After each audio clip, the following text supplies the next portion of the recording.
Wait. Sorry, audio. Oh wow, sorry about that. The first couple of seconds there, the audio was out, but hopefully you guys can hear me now. Again, I'm away. I'm at a conference right now. Wait, can you guys hear me yet? Okay, great. We're back. So yeah, I'm at a conference right now. I'm at VidFest. I did my keynote this morning. I did another keynote presentation yesterday afternoon on thumbnails. Did one today on being a destination channel. I have the closing keynote tomorrow. This is a local event, but it's way, way far away from where I live. It's about an hour and change from where I live. So had to go on site, on location, and so I don't have my huge fancy setup, and it did take me a while to get this up and running for you guys in terms of this. So like I said, we're going to do channel reviews. We've got a couple in the queue already. We're probably going to limit it tonight to maybe 5 reviews. I don't think we'll be doing 10 just because I don't have all of my resources for me. We're going to have probably a hard stop around midnight so that I can get up early for the conference tomorrow. Even though I'm the closing keynote, I do want to attend the conference tomorrow. So we're going to try and do that. So we're going to get a couple of these in. I see that we've got our wonderful mods in the chat. We've got Katie Ukulele. We've got Doug Hewson. So good stuff. Let's see. And you guys basically know how it works at this point. The timestamps will be in the description. Usually Doug and Katie help out with that. We've got the channels in the form. So we'll go ahead and start with the InScentive collection. This is a YouTube channel that's coming back. We have actually reviewed this channel before. So first thing, again, I have to say that I do enjoy the banner here being very well done. I think very creative. Now, something of note here is that this is a very niche product review channel. We've talked before about this. I do like the visual branding. I just don't think in this case, and I don't have a problem with people putting their faces in thumbnails. I've just noticed that with this particular channel, it tends to work when you do your high-end product photography, you get more views. I know you've been trying to, since your face is on camera, you've been trying to rebrand to the, the version of this where you use the text, the product photo, and you use your face in here. I just don't think the face is doing it.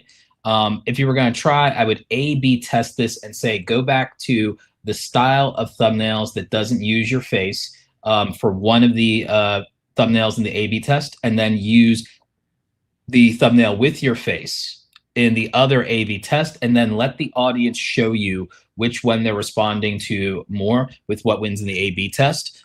Primary example is if we go to your most popular videos of all time that have more views than you have subscribers, they're product-centric thumbnails for the most part. If we look at the top 12, of the top 12, 4 of them have your face in them, and the majority, other 8, do not.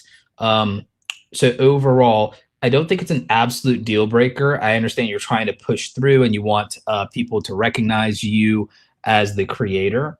I just think that this is something you should rigorously A/B test with doing 2 versions of these thumbnails if you're going to do it. That said, for the ones that use your face, what I would do is I would put a stronger drop shadow on the text just to make sure that the text is readable. For example, on this one, we can't really see the words blind by. So put a stronger drop shadow on it. That's why I use such thick drop shadows with a spread on them when I do them. And you can do that in Photoshop, and you can do that in Canva if you're using Canva. It's much easier in Photoshop overall. Ironically, I just find it easier to do most of the things I would want to do to make the best thumbnail possible to be done in Photoshop. Canva seems like an affordable alternative. The free version of Canva is great, but again, most of this probably easier to do in Photoshop. For those of you who can't afford Photoshop, I recommend Adobe Express, and it is compatible with Photoshop files if you need to open them. Primary example is if you bought anything from my Creator Starter Kit or the YouTube Starter Kit, rather the Creator Starter Pack or the YouTube Starter Kit, then You have those Photoshop files. You can edit them in Adobe Express, and that's free on desktop and mobile. But yeah, overall, I think that your choice of brands and fragrances are things that people do want to buy. I've actually seen some of these recommended by a good friend of mine who's really into fragrances. He's not a creator, he's a consumer, he's a working actor. It's my best friend Malcolm, actually. So he's actually put me on to some of these scents before and some of these brands. So I do know that within the niche that these are for consumers who have good taste. So I don't have an issue with your topic selection for the channel. Your visual quality and aesthetic is actually reasonably good. Now, what I'd be curious about from you is what your retention is for the style of videos that you're doing, because I would argue that a lot of the stuff where you get really hands-on is probably working really well for you, especially the stuff where you showcase your access to the products. Now, again, it seems like the earlier types of videos largely didn't incorporate you being as present in the videos, and that looks like it's something that you've been trying to change up because you want your personality to be showcased. You want people to relate to you. Again, I totally get it, and it's not impossible given that you have gotten a response on that with some of the videos. Again, something I would incorporate here is videos that cover more than one product and see if that can increase views. I would also say that it looks like the higher recognizable brands like Dolce and Gabbana tend to get more views for you. I would look at doing that. Calvin Klein, Hugo Boss. Again, I do understand that some of these other fragrances are actually in many cases better and a better value. And I do agree with someone here in the chat that I do like the color and aesthetic for a lot of the stuff in your channel. And again, I think the way you're approaching even the face thumbnails is very interesting. I think it is quality and unique. But I would do the A/B testing. A lot of times we have a bias for what we wish was working versus what will be effective for the content in the channel. We can end up holding good content back with poor packaging.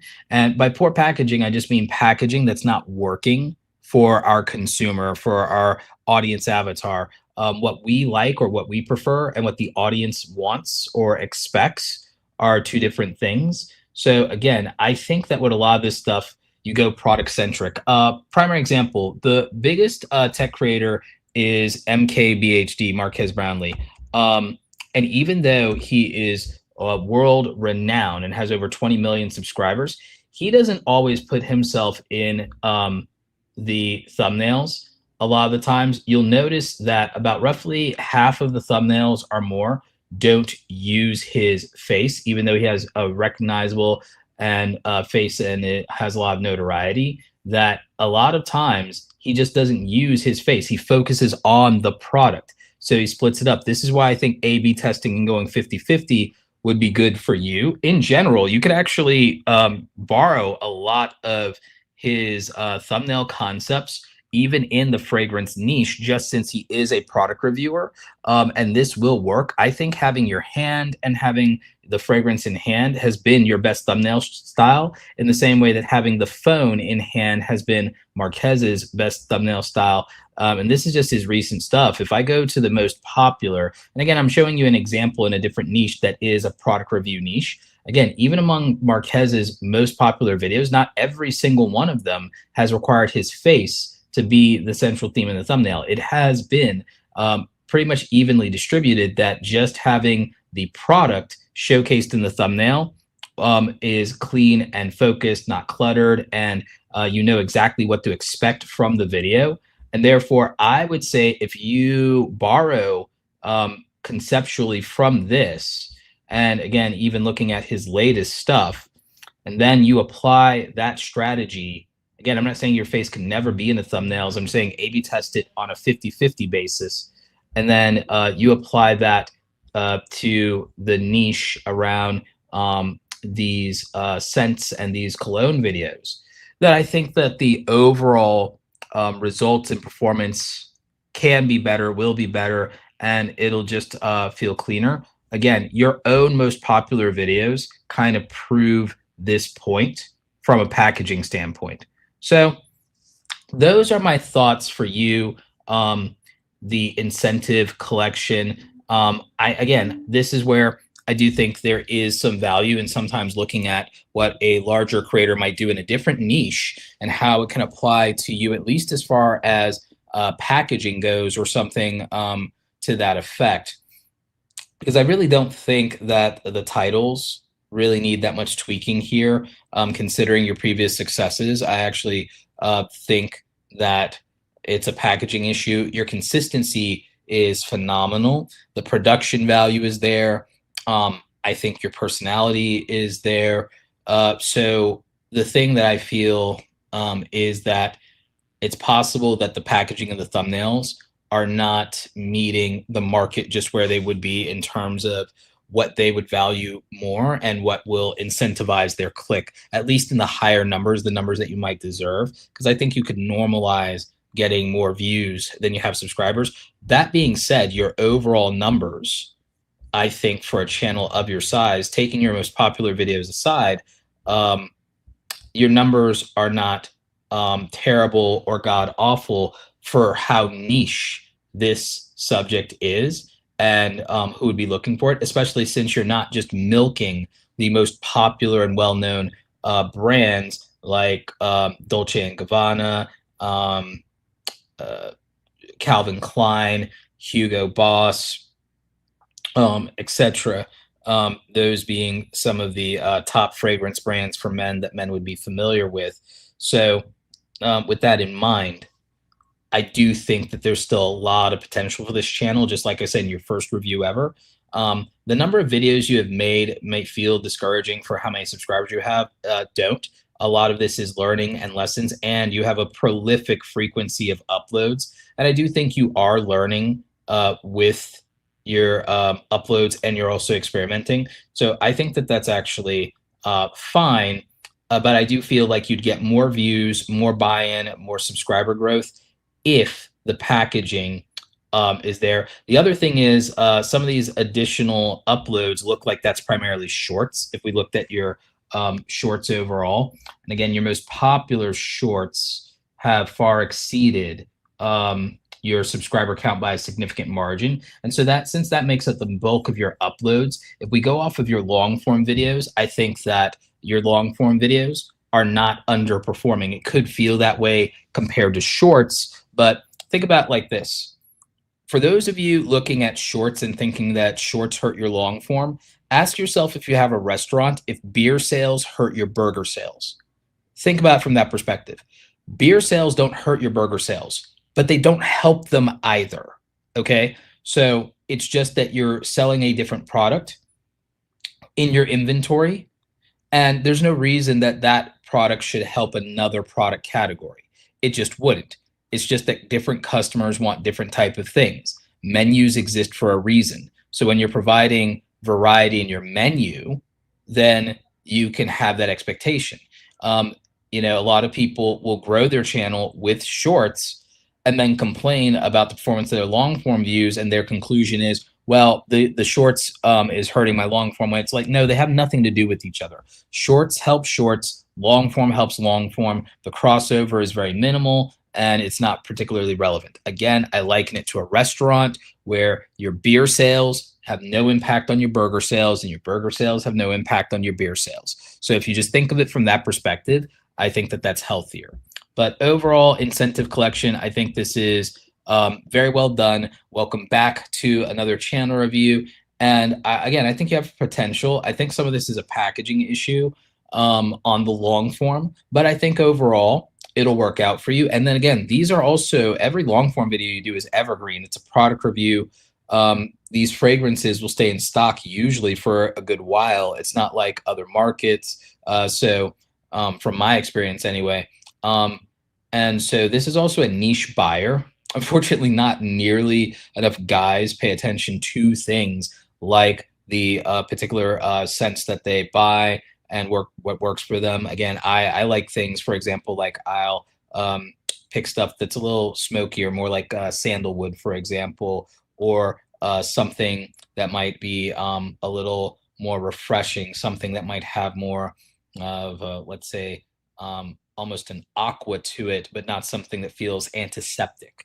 So, but again, I like more organic and natural, earthy scents for me. They seem to do well. Things again like sandalwood, cedar, things of that nature. But yeah, no, it's a good channel. It's a good niche. It's a very small micro niche. So expectations in terms of view floor and view ceiling are very particular. And I do like the overall direction. I think the quality is there. I think the personality is there. I think that the value in the content is there. I think the perceived value with regard to the packaging, particularly around the thumbnails, not the titles, are probably your biggest overall issue and barrier to views. And we saw that when we saw your best performing long form videos that have 10x the views that you have subscribers. And then we see these other things and what your average performance is. Also, again, give the videos time to cook because they're product centric. Product centric videos are evergreen, they cook slower. It's very similar to what I do whenever I do software videos or whenever I do anything tech related, especially in the past, I did tech reviews.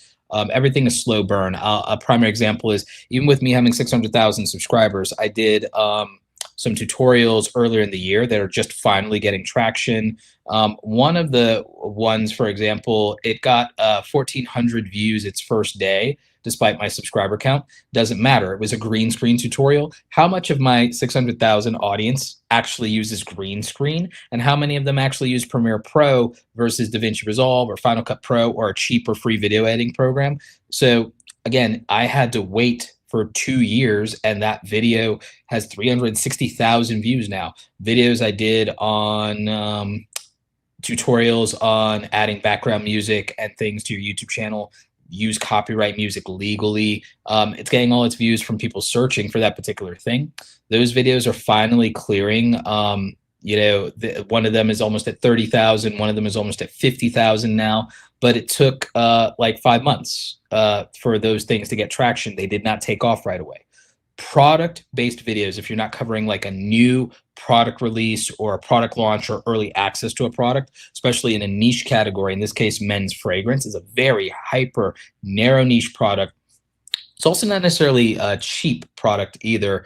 It could be reasonable, it could be affordable, but again, a lot of guys will not invest 60, 80 bucks into individual fragrances, let alone have a fragrance collection. That's kind of something that I have done. That's something my friend Malcolm, who's a working actor, has done. Like, we'll spend money on this. If we go through our scent collection we probably each have like maybe 500 bucks sitting there on our bathroom shelf. But that's not a normal person thing to do. We're in stages of life in our profession where we would care about that and make that investment. The average person doesn't spend a game console's worth of money on fragrances. But I digress. That's my review for you, InScentive Collection. Like I said, I think you have a ton of potential here. I think it's a good channel. I think that you're competitive. I really think it's more of a packaging position. And your question here is fantastic. Thanks so much, Roberto. I'll work on packaging. So I should continue to upload shorts. I was planning on starting a separate channel because the shorts were dominating my analytics. I think the shorts are fine. I think that shorts are a good way to build brand. I don't think you need a separate channel for the shorts, interestingly enough. I understand why the temptation is there just from a mental standpoint of saying, let me put this off to the side. Let me put this here.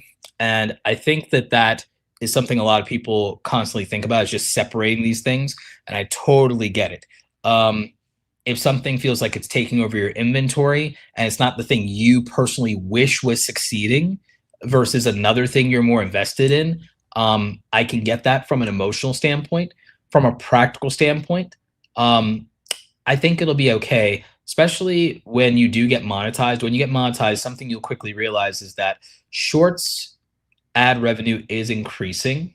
and they still get outsized views compared to long form, which means that they can become neutral, meaning that if they don't compete one-to-one with regular YouTube videos, but when they get 10x to 100x the views of a regular YouTube video, that 20-cent RPM basically becomes a $2 or more RPM, which makes them a normal YouTube video anyway. Because you won't get those views on a normal YouTube video. So you see what I'm saying? So it kind of cancels out. And they're also easier to make, so you can make more of them. So then it definitely cancels out. So the thing is, I feel that shorts are this really good evergreen source of traffic and potential revenue that's underestimated because of how they started, but it's not the reality of where shorts are today. And so I will make a video about that here in the near future. I do plan to get back to regular uploads and not just live streams here toward the end of the year. Yeah, I think that it's fine to have shorts and long form on the same channel. Yep. So that is my review of the InScentive collection. What do you think? If you're watching live in the chat, let me know what you think. If you're watching the replay, let me know what you think in the comments. So we have a question from Cryptids and Crafts. Question: do you know or think that ChatGPT can help with growing a channel? Does it give solid advice?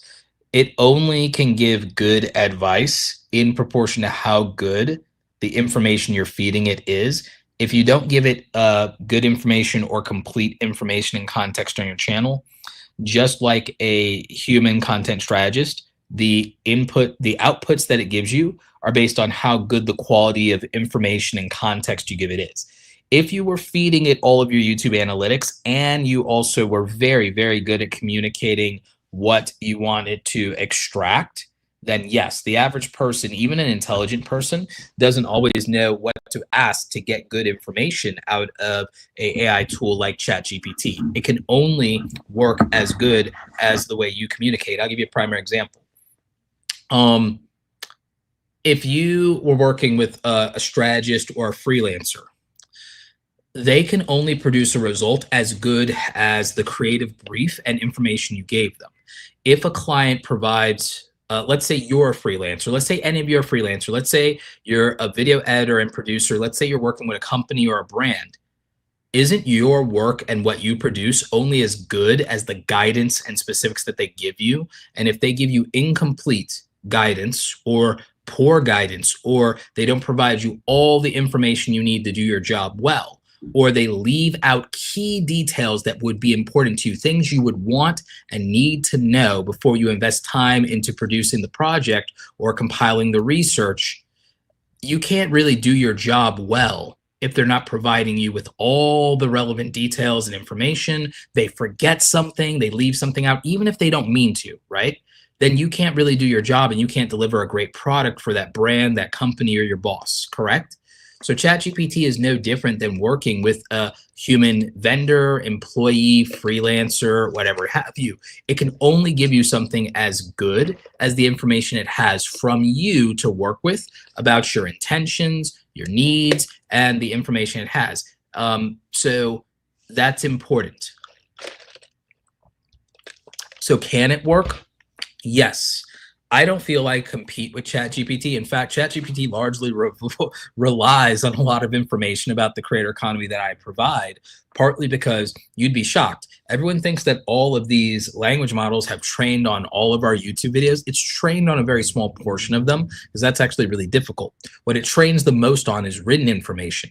And when it comes to written information, I'm one of the only people in the creator economy that actually writes things almost as much as I make videos, especially current information, and making that information in places where it can be searched by something like a ChatGPT. So the information ChatGPT has to work with in content strategy and YouTube strategy is largely based on the information it has available through video transcripts, sure, if they're well structured and well formatted, and also through written information that's well structured and well formatted, which means it largely relies on people like myself who write articles and write deep dives and put together information or slide decks and presentations and make those freely searchable and available on places like slideshare.net and LinkedIn and on my own website and blogs. Even now, if you were to ask ChatGPT how many YouTube channels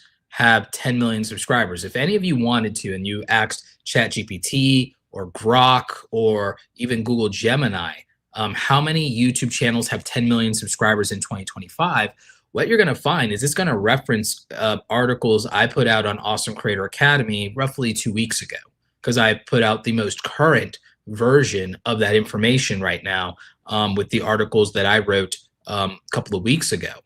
And that's what you're going to find. If you Google search that, it's going to reference the information that I provided. It's going to reference awesomecreatoracademy.com for that information. It's going to come up in the Google Knowledge panel. It's going to rank for that on the first page of Google. And so your ChatGPT, Gemini, Grok, probably Claude as well, are going to reference information that people like me bother to write. And I'm one of the only consistent writers that talks about the creator economy, at least as a content creator. Aside from that, a lot of the information will come from analysts. Some of that's good information. It'll come from data scientists and researchers. It'll come from journalists, a lot of them very critical of the creator economy and content creators themselves. And so with less and less of us writing about it, the information that ChatGPT has to go off of, remember, it can't scrape every video. It doesn't do that, and it's actually really hard, and it takes up a lot of resources. Even when you think of that, there is a limit to how many qualified people have made hundreds of videos about YouTube and content creation. And then there's a limit to how many people have done it that cover specific information about specific niches. So again, it's working with some limits there. However, if you decide that you're going to feed it very, very specific information about your own channel analytics, and if you trust it with that information, if you want to download your YouTube analytics and export that as a CSV file, for example, or a Microsoft Excel document, and then you want to upload that to ChatGPT, analyze it, have it do some pattern recognition, that could be helpful.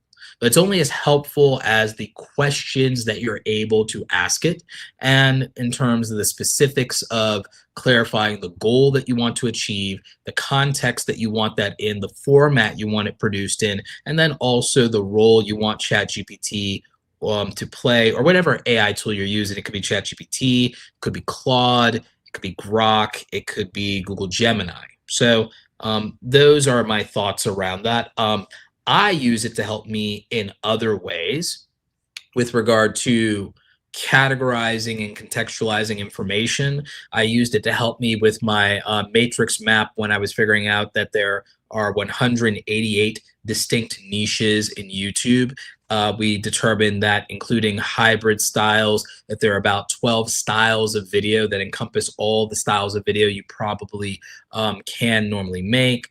We came up with 4 types of creators, including a hybrid creator that can mix what they're doing. And the 4 we came up with were entertainment-based influencer, education-based thought leader, aspirational and expressive lifestyle creator, and then the hybrid creator, which could be a combination of those or go through phases. So that's what we came up with for the 4 types of creators. We came up with 12 styles of videos across 188 distinct niches. So even within gaming, I think we came up with there are 20 niches in the category of gaming. We figured out that there are categories, and then we separated categories from niches. And so among gaming, we found there were like 20 variations of gaming that are very different and distinct.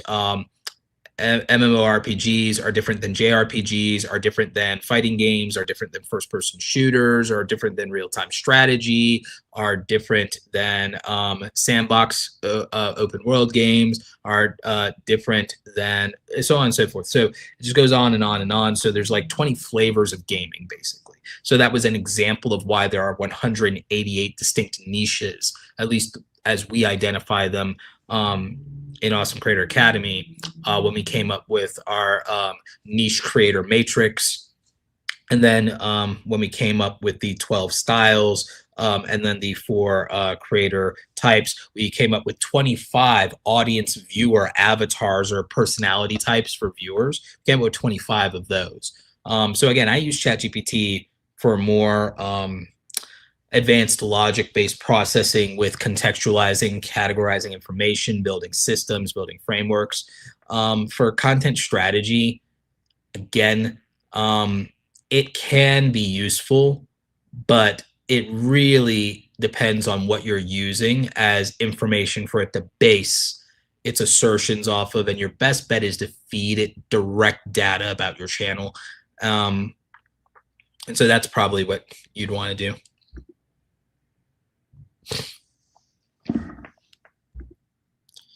All right, so yep, we answered that about shorts. Yep, absolutely, guys. Do not invest as much on things like their self-care, their fragrance collection, even I would say style and grooming. Guys, do not invest nearly enough in that in most cases.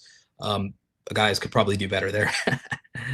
Let's see. Yeah, we're keeping it a little light on reviews tonight. I'm at a conference, so I'm here in the hotel with a different setup. Setup's not bad though. I'm using my camera that I use to film my speaking engagements. Channel members will actually be in for a treat because over the next like a couple of days, I'll be dropping the keynotes that I did and performed at the conference. I'll be dropping those to the members only, so they'll have full versions of that. In the future, I haven't figured out whether or not I'm gonna post my keynotes publicly on the channel anymore. With some of them, I probably will, but I have an agreement with some of the conferences to wait 6 months to post the full keynote of my thing. So yeah. Brooklyn Go Crazy ask, can you make money with YouTube Shorts? Yeah, a lot of my clients, even my gaming clients, are making money with YouTube Shorts. YouTube Shorts can have up to 20, 25 cent RPMs now. And a lot of people go, oh, that's peanuts. You get $4 or $5 on regular videos if you do them, or at least $2 or $3 on regular videos. Yeah, but Shorts get 10 times to 100 times more views. So it balances out, and they're easier to make, and you can make more of them in bulk. So comparing Shorts one-to-one with videos is where creators make a mistake. One regular YouTube video is equivalent usually to a minimum of 3 to 10 YouTube Shorts. So when you do it on a math basis like that, you know, it's more appropriate. And then knowing that YouTube Shorts on average can perform 10 to 100 times better than normal video, the ad rates balance out. We're also early to ad rates when it comes to YouTube Shorts because we've only had monetization on Shorts for about 2 going on 3 years now, for the most part, in terms of ad revenue on Shorts. So it's not even that old, and yet it's increased dramatically from its start.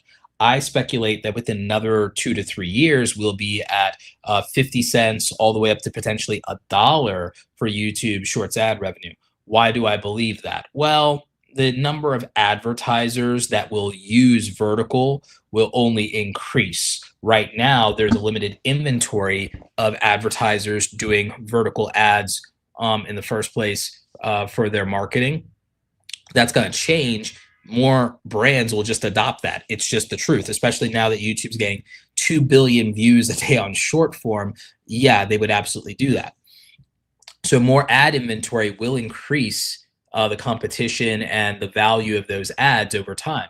YouTube ads were not as lucrative. YouTube as a whole was not as lucrative 10 years ago. 10 years ago, content today that gets like $10 and $20 RPMs was getting like $3 to $5 RPMs. So over time, ad spending tends to increase, not decrease, and therefore the value of advertising tends to go up, just like all other consumerism usually. So YouTube Shorts will be worth it even more so in 3 years. Does that mean someone should wait 3 years to build a short form audience? No, you should build a short form audience now and dominate if you can, and be there so that, and be monetized so that when those ad rates go up, you're already benefiting from it. So that's the other thing. Shorts are also evergreen, and very much evergreen, because no one has to click on them. They're in a feed algorithmically. So it's a pure YouTube algorithm, and there's less control. But the good news is you are the beneficiary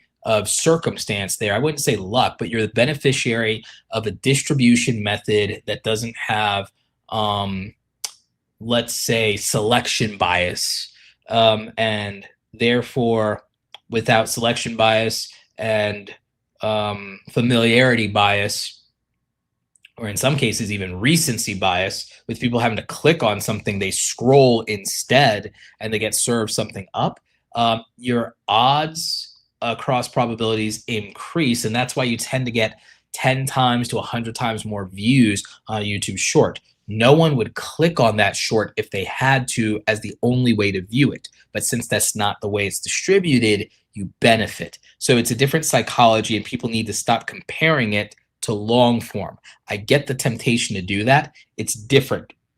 Treat it like its own thing. Live streams are somewhat closer to long form for YouTube if you're doing traditional live streams. But even vertical live streams, again, have that same serendipity and first impression hack going for them on first frame hooks. So first visual frame hooks work in shorts and in vertical live streams. So you have to take that into consideration. And so that's the buy-in. There's not this pre-selection bias through thumbnails and titles even. So it's a different animal. It's a completely different animal.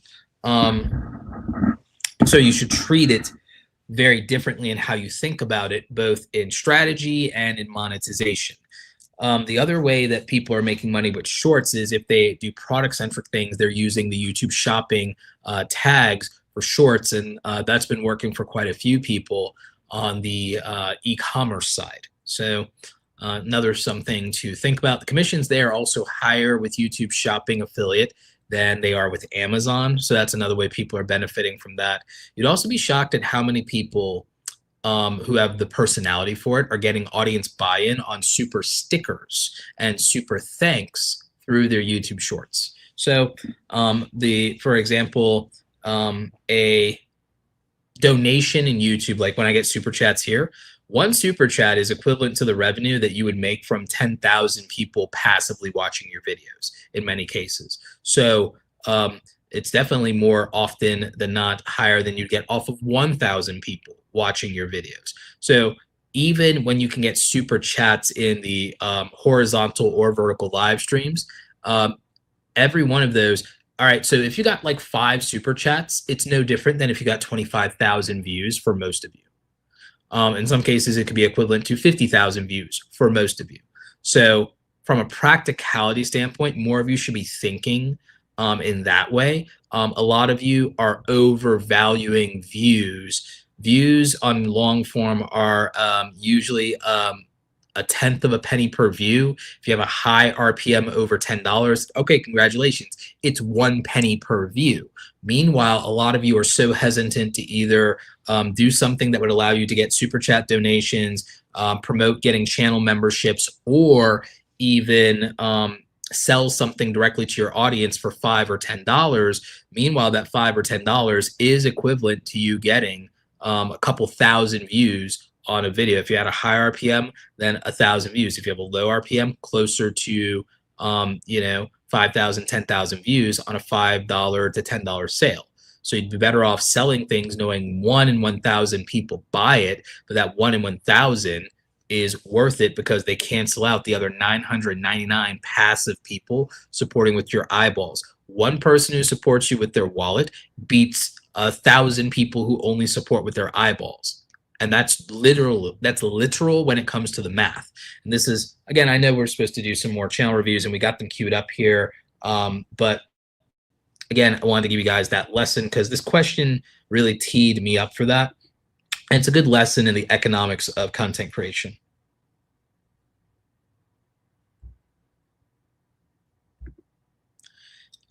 Hey, Bridal Sewing. So yeah, such a fair assessment regarding shorts, Roberto. Yep. Savvy Tech Tips says, I have a question about thumbnail testing because ever since I did thumbnail testing, my views dropped. You could feel like that's happening, but it could just mean that I would check to see if your impressions dropped versus your click-through rate, because the A/B testing for thumbnails optimizes around watch time of viewers, meaning whether expectations were met. They don't optimize around click-through rate explicitly, which is what a YouTuber would optimize for versus the platform. The platform favors watch time. whereas the YouTuber favors views. Thank you, Atlanta. So yeah, the YouTube creator favors views. The platform itself favors watch time. I understand exactly why the YouTuber favors views and the platform favors watch time, but you should just know that's how it is. If you keep that in mind, then that's how the A/B testing is working. If you don't value it and you feel that you know what your viewers would click on, you could abandon the A/B testing if right now you're just in a place where you're sensitive to underperforming views.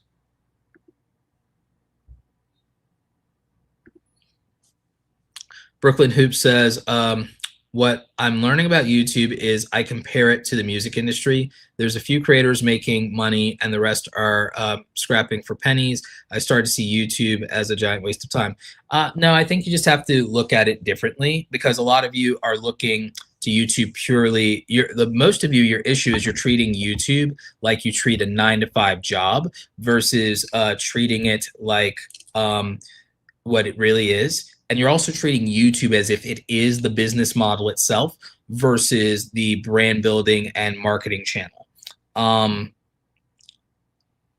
For most media properties, the media property is not what makes them money. The media property makes money when it can directly choose and negotiate the ad rates. That's why there are certain shows that do product placement as part of the marketing. Okay, so it's the product placement and the subtle endorsement deals that make the media property the money. Okay, so when you're watching shows on the CW, it's not purely the ad revenue that makes the show work and therefore the views and the ratings. It's things like the product placement that makes it work.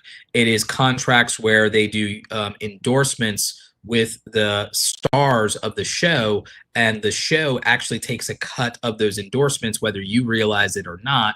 And so there's a back channel revenue there. They get a piece of that. They get a piece of some of the deals that the stars all do, and there's multiple stars, so they get a piece of that. So it's from that standpoint that the thing makes some of its money. It also gets outside investment. In a lot of cases, it gets funding to launch. Same thing with a film. Film makes its money off that. It's not just about the domestic box office gross. So a lot of you're blaming YouTube when the actual problem is your business model. Because a lot of you, again, you think of this as a 9-to-5 job and you don't understand what the actual business is.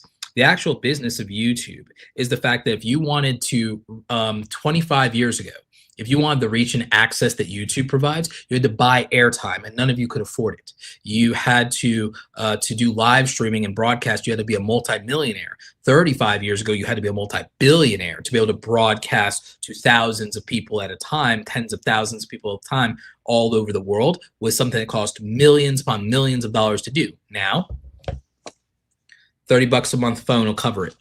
So that's the opportunity you have. A lot of you just aren't utilizing it and monetizing it properly.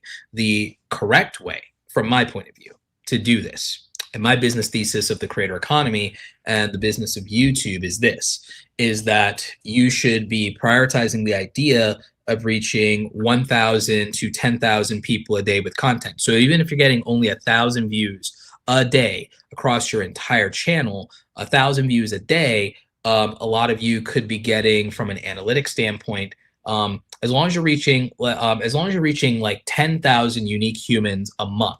And I think I'm doing that right now, even without actually uploading to my channel. I haven't done an upload instead of a stream in about 3 months so far. But again, I'm going to get back on it. So don't worry about it. I'm going to get back on it. But something I would say about that is, as long as you have at least 1,000 to 10,000 unique people that you are reaching across all of your content, not your latest video, just all of your content of the last, let's say, 30 days, then that, in my mind, is enough to be able to have a sizable enough support to where you could get what do we call it? To where you could have 1% of those people convert to being actual supporters of yours, right? If those people convert to being actual supporters of yours, then you win, and you have the ability to say, let's say it was 1% of 1,000 people, that's 10 customers. Okay, that's a good start. If it's 10,000 people, then that's 100 customers a month. If you have 100 customers, unique customers a month that buy in, you need to create enough offers and value for them.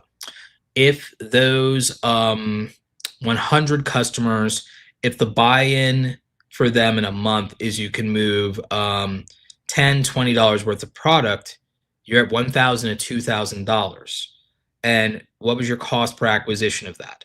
Whatever your time trade-off for making content that accomplished that was.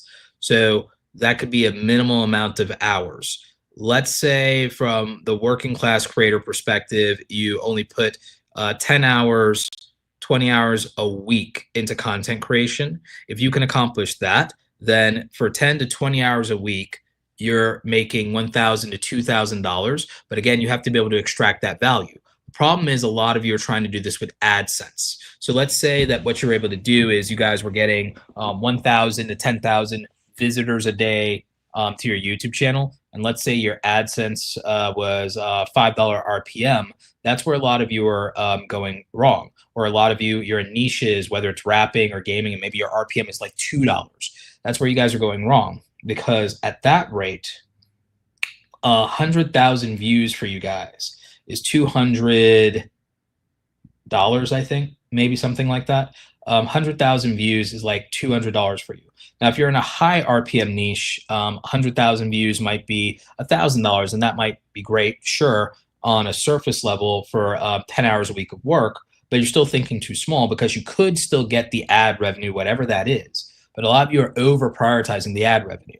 If you, like I said, just sold something, you can double that revenue, if not triple that revenue. So $1,000 becomes $2,000 to $3,000 very quickly. And that's off of 10 hours a week of work if you're optimizing around not trying to, oh my God, I need to make a banger only for it not to even work out, versus some form of consistency with your only goal being to get 1,000 to 10,000 views per day is all you would really need. Because again, our goal is to create this funnel appliance for $10 to $20 transactions. A lot of you play video games and you don't even understand the video games make their real money off the damn microtransactions or the live subscription services and the paid DLC. It's the microtransactions, the upsells and cross sells. It's also whenever you buy accessories, merchandise of the brand because you've bought into it. So there are individual franchises that are sitting here extracting $100 to $200 from you guys a year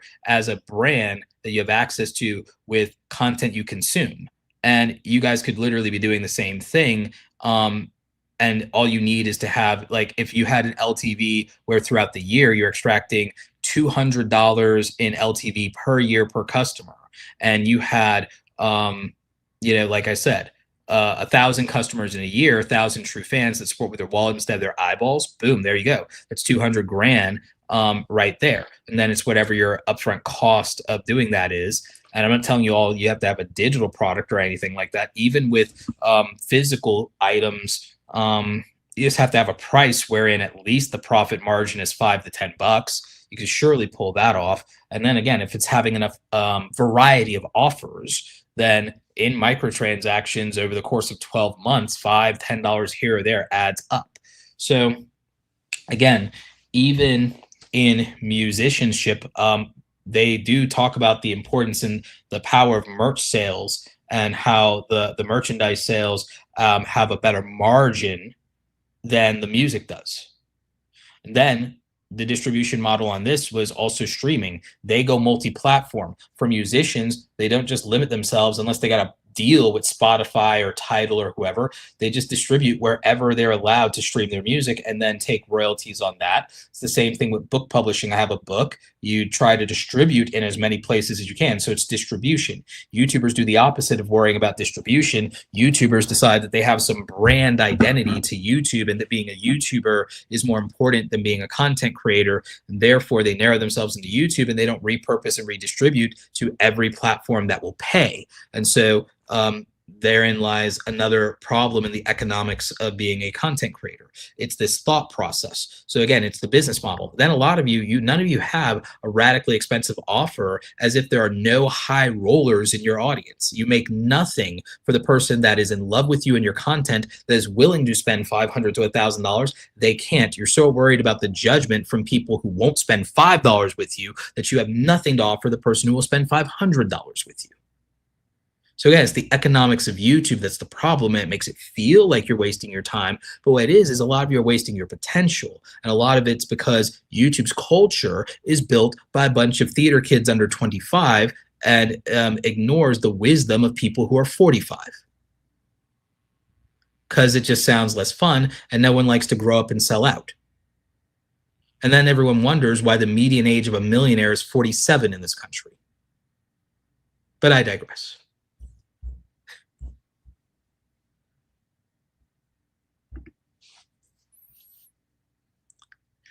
Cryptids and Craft says, I've been using ChatGPT and would have bet money that it was using your work about growing a YouTube channel. Now I know it is. Yeah, that's also not an accident. I am trying to influence as best as I can AI to actually be useful for content creators.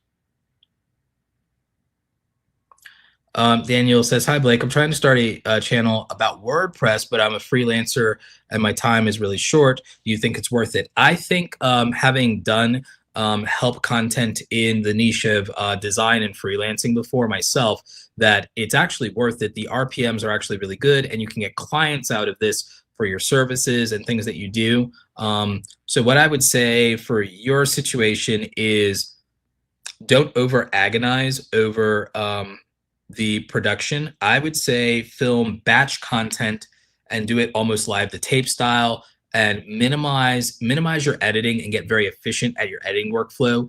I would film most of this using your camera and then actually film a lot of it in OBS and plan it out, and therefore then take it over to your editing software and then minimize the filming. Because the way that I'm planning to approach content creation actually is largely informed by my in-person workshops now. So I'm a public speaker, and like I said, I'm at one event and I did 2 keynotes already this weekend. I'm doing my 3rd keynote presentation tomorrow, and then I will probably do some interviews. And what I found is we're finding, for those of us who make content and are over 25 and over 30, those of us who are like more, let's say, mature adults, and we're not making, let's say, entertainment content. Nothing wrong with entertainment content, but think about it. Even entertainment content is now becoming reality TV. So it's less about the editing and it's more about the planning, the storyline, the production, the performance, and the personality. So the thing is, that content is coming back and it's feeling more authentic.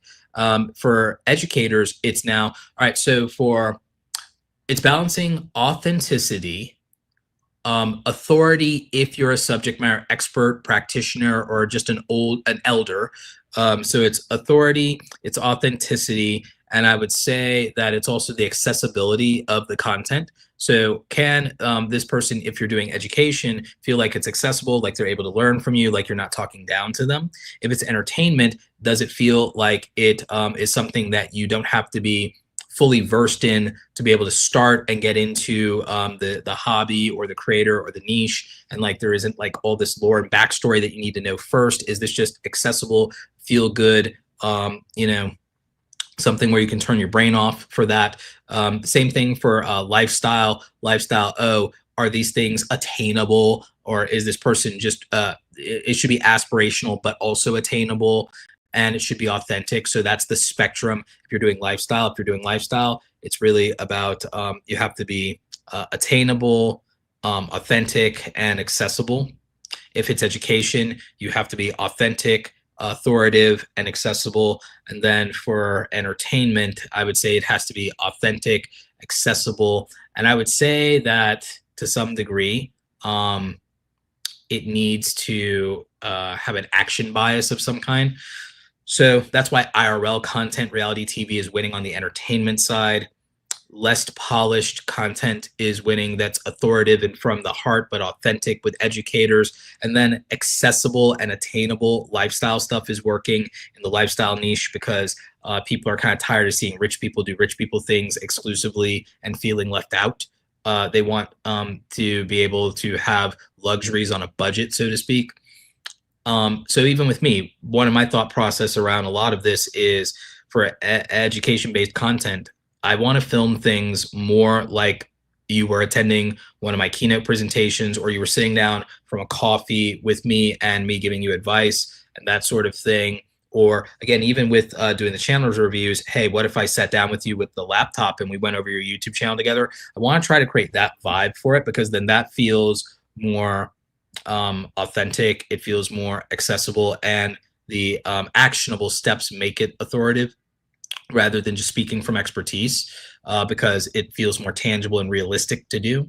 So my thought around your channel is you can optimize your time by giving yourself only 10 hours a week maximum to work on these things. An individual video, you can limit yourself to not taking more than 2 hours with an individual video. You're a practitioner in WordPress and freelancing. You can speak from experience. You don't have to agonize over writing a script when bullet points will do, and you can teach what you know. You can batch record these things in sessions, sit down, put down a 90-minute session to film things, film them thoughtfully and thematically. And then you can spend some time editing them, and the round trip of producing 3 or 4 videos should take you all of 10 hours. And that could be releasing 2 videos a week and keep you about a week ahead on your content. It doesn't need to be more than that. A lot of people think that more time and more effort equals better quality, and that's not always true. And also, higher production, editing, and quality is not always what people come for, depending on what they're looking for. Again, I would argue that more people are looking for accurate information, more people are looking for someone they relate to, and people are looking for things to be realistic. And they're not really crazy about all this caffeinated, dopamine farming, Mr. Beast style editing that people think matters. Is largely just a cover for their insecurity of whatever they feel they're lacking. So again, I don't think that editing is the most important thing in the world anymore, as long as you edit in a way that adds value or removes distractions. That's all that's required for editing.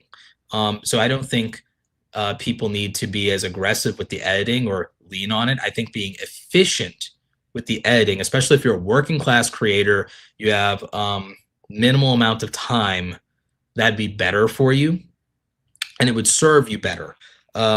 So a lot of you are being seduced into things that don't serve you because the culture says they look good. The culture is built by kids that are upper middle class with unlimited time and a bottomless stamina making entertainment content. Most of you in my audience are over 30. So you're trapped in a culture dictated to you by children not playing for the same stakes, who don't have the same responsibility, who don't have the same limitations on their time, restrictions on their resources as you might, and have the unlimited time and bottomless stamina to pursue and chase this higher and higher level of quality, usually to make up for not having a decade of experience in anything, not having tangible proofs. And it's no offense to people who are younger. You're not supposed to necessarily have those things. You're supposed to be living your life. You're supposed to be a kid. But a lot of the desire to be somebody leads a lot of them down this path. And so the things they have to offer is this over-the-top editing, this bias toward quality, because they don't have the value of lived experience, specialized information, credentials, or those things to offer. So what can you?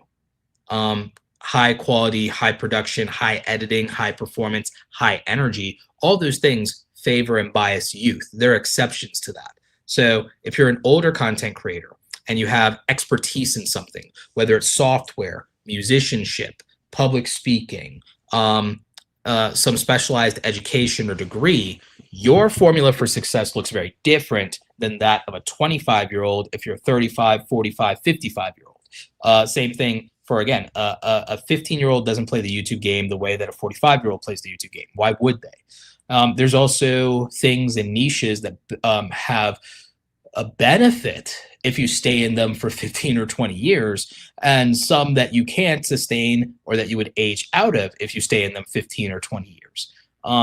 Some things have longevity, some things don't. Some things are evergreen, some things are seasonal, and there are seasons of life.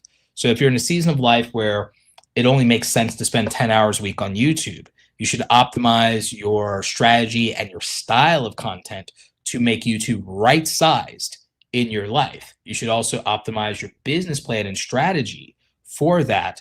And if you're older, it's okay that you're doing it for money and that revenue matters. If you're older, everything revolves around money in your life. Why wouldn't it? It's the way that you can meet your responsibilities, your duties. It's essential to your survival. Why would you try to, at 35, 45, 55, try to say, oh, well, I'm not doing it for the money? Well, why not? Unless you're so well off that you're already retired, it doesn't make a lot of sense to feign that. And there are hobbies that are not such a great investment of time, money, and emotional investment compared to YouTube. There's nothing wrong with doing YouTube as a hobby. I tell people a lot of people should do it as a hobby, but there are less expensive hobbies in terms of opportunity cost, time sink, and money sink. If you like it, you like it, though. But that's okay. I'm just saying, as an adult,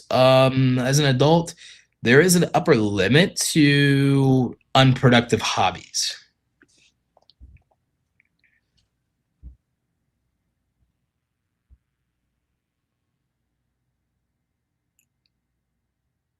Let's see. We have another channel review I need to get to, and then we'll go back to the chat here. But again, I digress. That was just a little bit of inside baseball and something. Actually, something I did want to bring up is that, like I said, if you, and this is a big if you can manage it and you can build a business model for your channel that doesn't rely on AdSense, you absolutely should. Just because from a practical standpoint, especially for older content creators, it makes more sense than the AdSense model, and you do have the benefit of just having more control. So let's see. Next up, we have grenades and napalm. And we'll go full screen for this. And again, sorry for the delay on this. I know we got sidetracked on a lot of the questions in the chat. So I do like this banner. 24/7 looter shooters, grenades, and napalm. I like this banner, and the color scheme actually works. This is very easy to read. Very good choice on the fonts here. Good, strong sans serif font. The thumbnails actually look pretty solid. Let's get a closer look at those. Nice. Yeah, so these are doing really well. You're bordering on a situation where in some cases you could get more views than subscribers. My thing is, I do feel like you should consider what your audience likes more and most, and I'd like to see a little bit more consistency in some of the thumbnails, but I get it. And I think the scope, it looks like you're somewhat narrowing the scope of which looters and shooters you cover. I don't think you should cover all of them. I also don't think it also matters if, like, oh, but I'm really into this one. I would ditch the ones that consistently underperform at this point, because you have enough outlier videos. You have enough outliers here. Look at these views. I want to show you guys this. This is a channel with 3,800 subscribers, and look at their most popular videos of all time. Like, you know, massive amount of views beyond their subscribers. And I'm not even someone who actually cares about or believes in view to subscriber ratio, but it does prove that videos are outliers and reaching beyond the audience as far as the potential even subscriber base. by far. So it's an indicator that the topic itself is in demand and that the concept was well executed. That's all that signals. When you have more views or equal views to subscribers on a video, it signals that the idea itself did the work and the heavy lifting, and that the packaging was good. The packaging was excellent. So in this case, you have a lot of examples here of your packaging being excellent, your topics being on point, and being timely. So what I would do is learn from your overperformers, your massive outliers, and I would filter down to what matters more and most to your audience. In this case, Helldivers 2 has the monopoly on your outlier videos, and it's not even close. The division actually broke through into your top 10 with only 1 month versus the rest of these needed a year to accumulate similar views. So with that in mind, and then Outriders doing this, and Luna. So I would say, okay, these are the things that your audience is responding to more and most. First Ascendant as well. So First Ascendant, Luna, Helldivers. I would make a lot of these a priority and not let yourself get distracted by every shiny object. I think that sometimes covering the latest and greatest and giving those things a fair shake matters. However, looking at the views, I think it's clear even in real time what is performing, and I would give priority to those things. So it's Luna, it's Warframe, it's Helldivers 2, it's The Division 2, and I would be prioritizing those, and I would make a strategy around with these games, and in particular with gaming. And I've coached, by the way, in the last 3 years, I've coached over 120 gaming channels, with the majority of them being successful, by the way. The majority being mobile gamers, usually Clash of Clans, Clash Royale, Brawl Stars, that sort of thing. Squad Busters. I've coached these channels. I've even coached international creators, multiple languages in gaming. And I'll tell you a secret that almost no one talks about when it comes to gaming. When it comes to gaming, you should be making evergreen videos that are appealing to new and returning players. New and returning players. And you should be thinking very strategically about multiple content pillars that would attract new and returning players. So that means when there are changes or updates to game mechanics, you cover it. When there's changes and updates to things that affect the meta, you cover it. When it comes to ranking things within the game, you do ranking videos around things in the game that would make someone prioritize or change their play style or give them anxiety about their play style, their build, what they're doing with their character, etc., what they're prioritizing. You cover individual mechanics of the game and explain a game mechanic and how to do something. If there's something that can be maxed out in a game, you show what maxing it out looks like. If there's something that requires things like a build order, you show and you optimize for the best build orders. If there are feats in the game that have bonuses or levels to them, then you show the easiest or fastest way to achieve that feat or to acquire that level or that prestige or that ranking, etc. If there are things that are rare in the game, you expose them. Primary example is Legend of Zelda, Breath of the Wild, Tears of the Kingdom. People made and farmed views off of making breakdowns where they showed all the weapons of a certain type, all the weapons overall, ranking weapons of a certain type, ranking all the weapons overall, locations of all of this thing, locations of all that thing. Same thing with Final Fantasy VII, etc. Let's plays are, I'll be honest with you, with the exception of OG creators and doing it for new games when they come out, if you can break through or you can be early or you can be first, Let's Plays is a dying genre within YouTube. I know people hate hearing it, but no one needs another Let's Play channel with mediocre to bad audio, low level gameplay ability. If you're a world champion gamer or speedrun creator, or you can do massive challenges, or you're a modder, then that's different. But a pure Let's Play channel, YouTube is saturated with them, and it's become so saturated with very poor executions of them that no one even expects a new Let's Play channel to be any good and won't risk wasting their time on it because they could just watch an established creator who does Let's Play videos on the same game. And that's what I mean about pre-selection bias. It's not your fault. I'm just sad some of you wanted to do Let's Play and you missed out on the prime time for it years ago. Maybe there'll be a renaissance, but probably not. And I'm telling you the truth. A lot of people don't like it. I'd make more money not telling you the truth, but no one wants or needs a poorly executed Let's Play channel, and no one wants to give a small creator a chance on a Let's Play channel.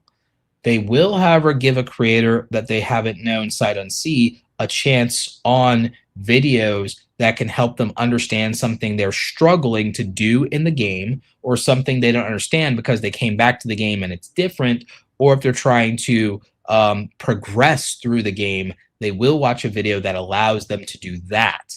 Because what it is it's cheaper than buying a player's guide. And so your goal as a gaming channel, in my mind, is for specific types of games to allow new and returning players to be able to keep up with the game they love and to be able to understand it better, be better at it, and make good choices with the games and understand its mechanics in a way that they're able to enjoy and perceive and feels like they're wasting less of their time struggle busting through the game.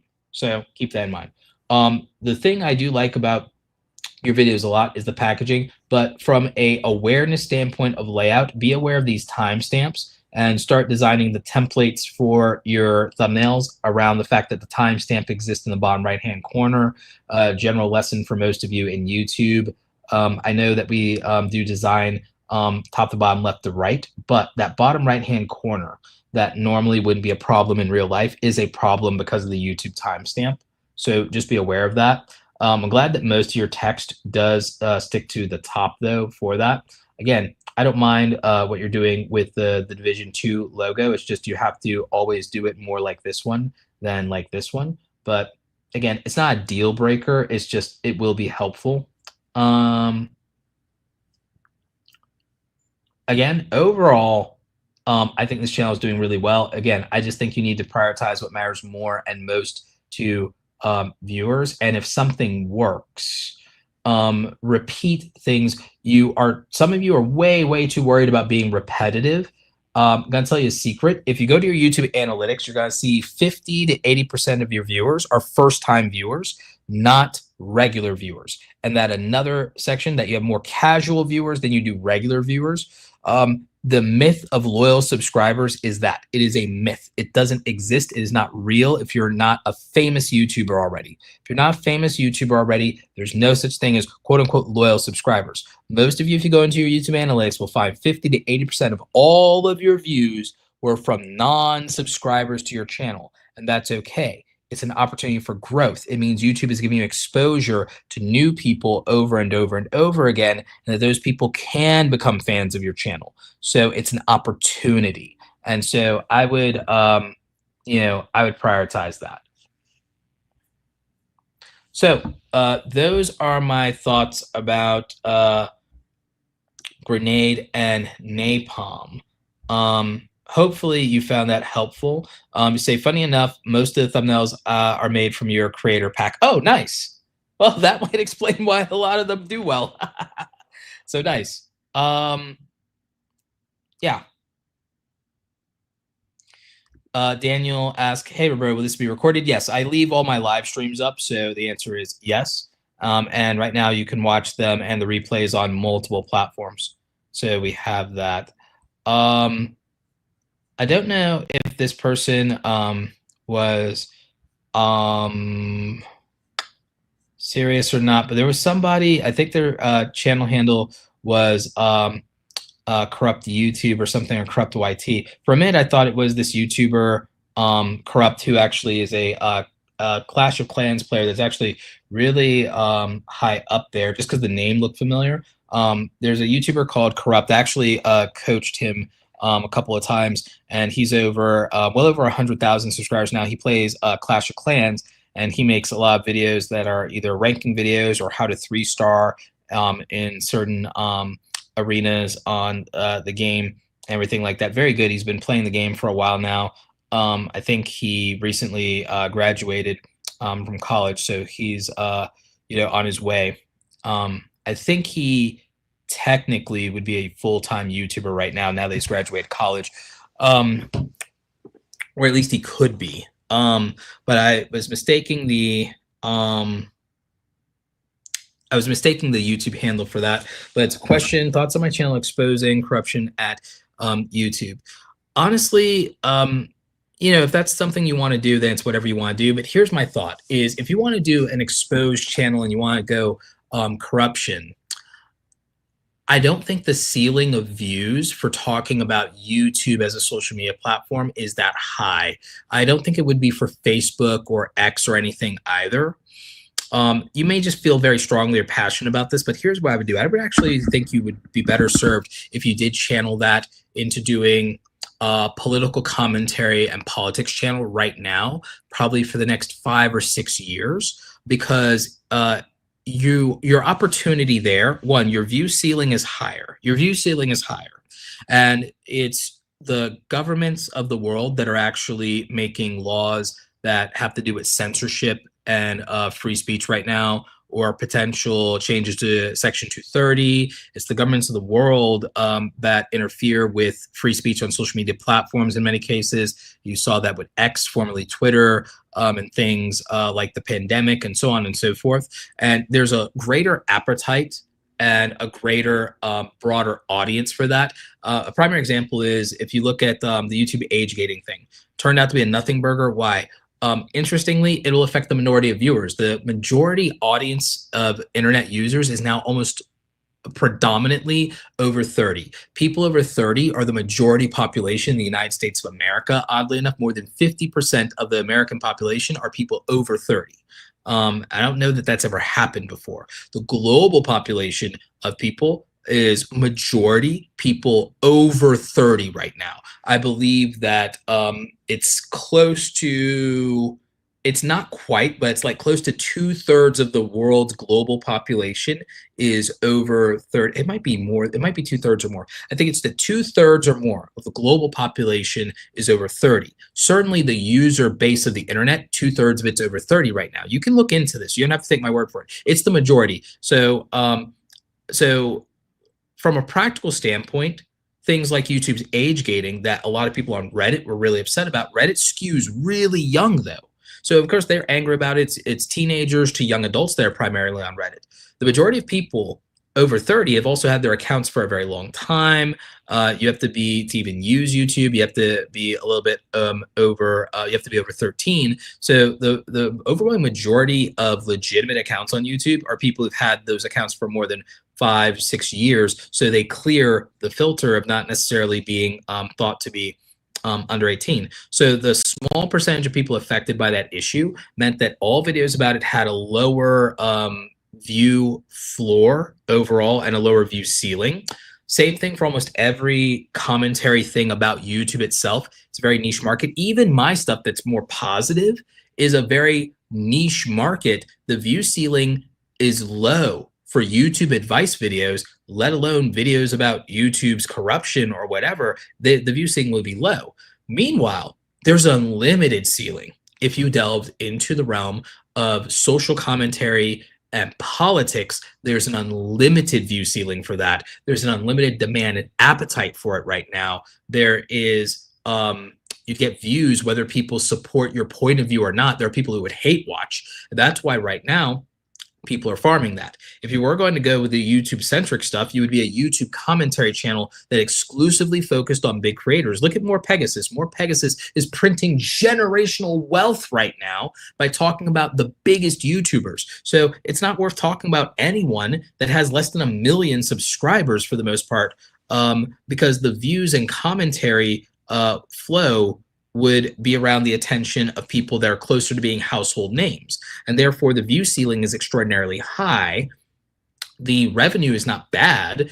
And it gets, believe it or not, because of that view ceiling being high, sponsors are abundant, even if it's negative content.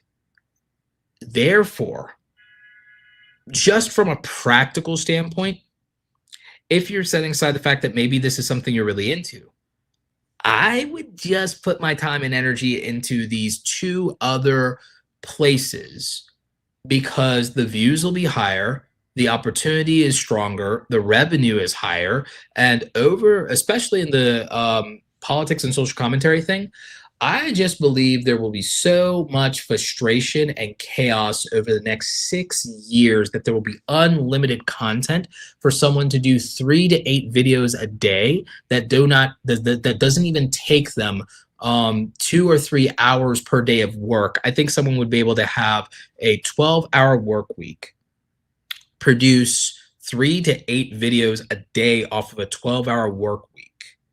Content that will largely have a very good view floor in this, and will be essentially able to print money. That's what I think. That's what I believe. So again, I think that niche issues around the meta of YouTube, even speaking as someone who does the education content on it, I can tell you that the view ceiling for that is particularly low compared to other opportunities out there. The highest view ceiling, even for the things that I talk about, I'd be better off talking about the broader concept of making money online than becoming a full-time content creator by about 10x. I'd be better off on that one. But sometimes, again, I get that some things are just more of a passion. So that can be a factor.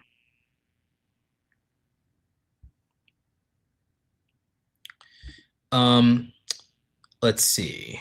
Do you think doing lives helps as a new YouTuber? I still don't know what my niche is. Doing live streams could just help you with more confidence, the ability to speak extemporaneously, the ability to get over your nerves. It could build some positive reinforcement with your community, even if it's small, and you can get encouragement. That certainly helped me when Facebook Live was a thing. I was actually going live on Facebook every day. That actually probably made me a better speaker on YouTube than I would have been otherwise. So it was really good at that. So yeah, I think live streaming can be helpful, but a lot of you are looking at helpful from purely a numbers or growth standpoint. I think it can be helpful to just help you be more fluid in your speech. Like I said, being able to speak extemporaneously, it can make you more of a yapper. And people like that. So it can make it easier to develop the cadence you need, the clarity, the communication skills, the authenticity. It can help you overcome the barriers to your awkwardness. So live streaming can be helpful for those reasons. It's not always a growth strategy. It can be with vertical live streaming. The growth from that's actually really good now. There are strategies where you can make it really interactive. If you ever do something like a call-in show or a podcast, people really dig that sort of thing. So it's just something to keep in mind.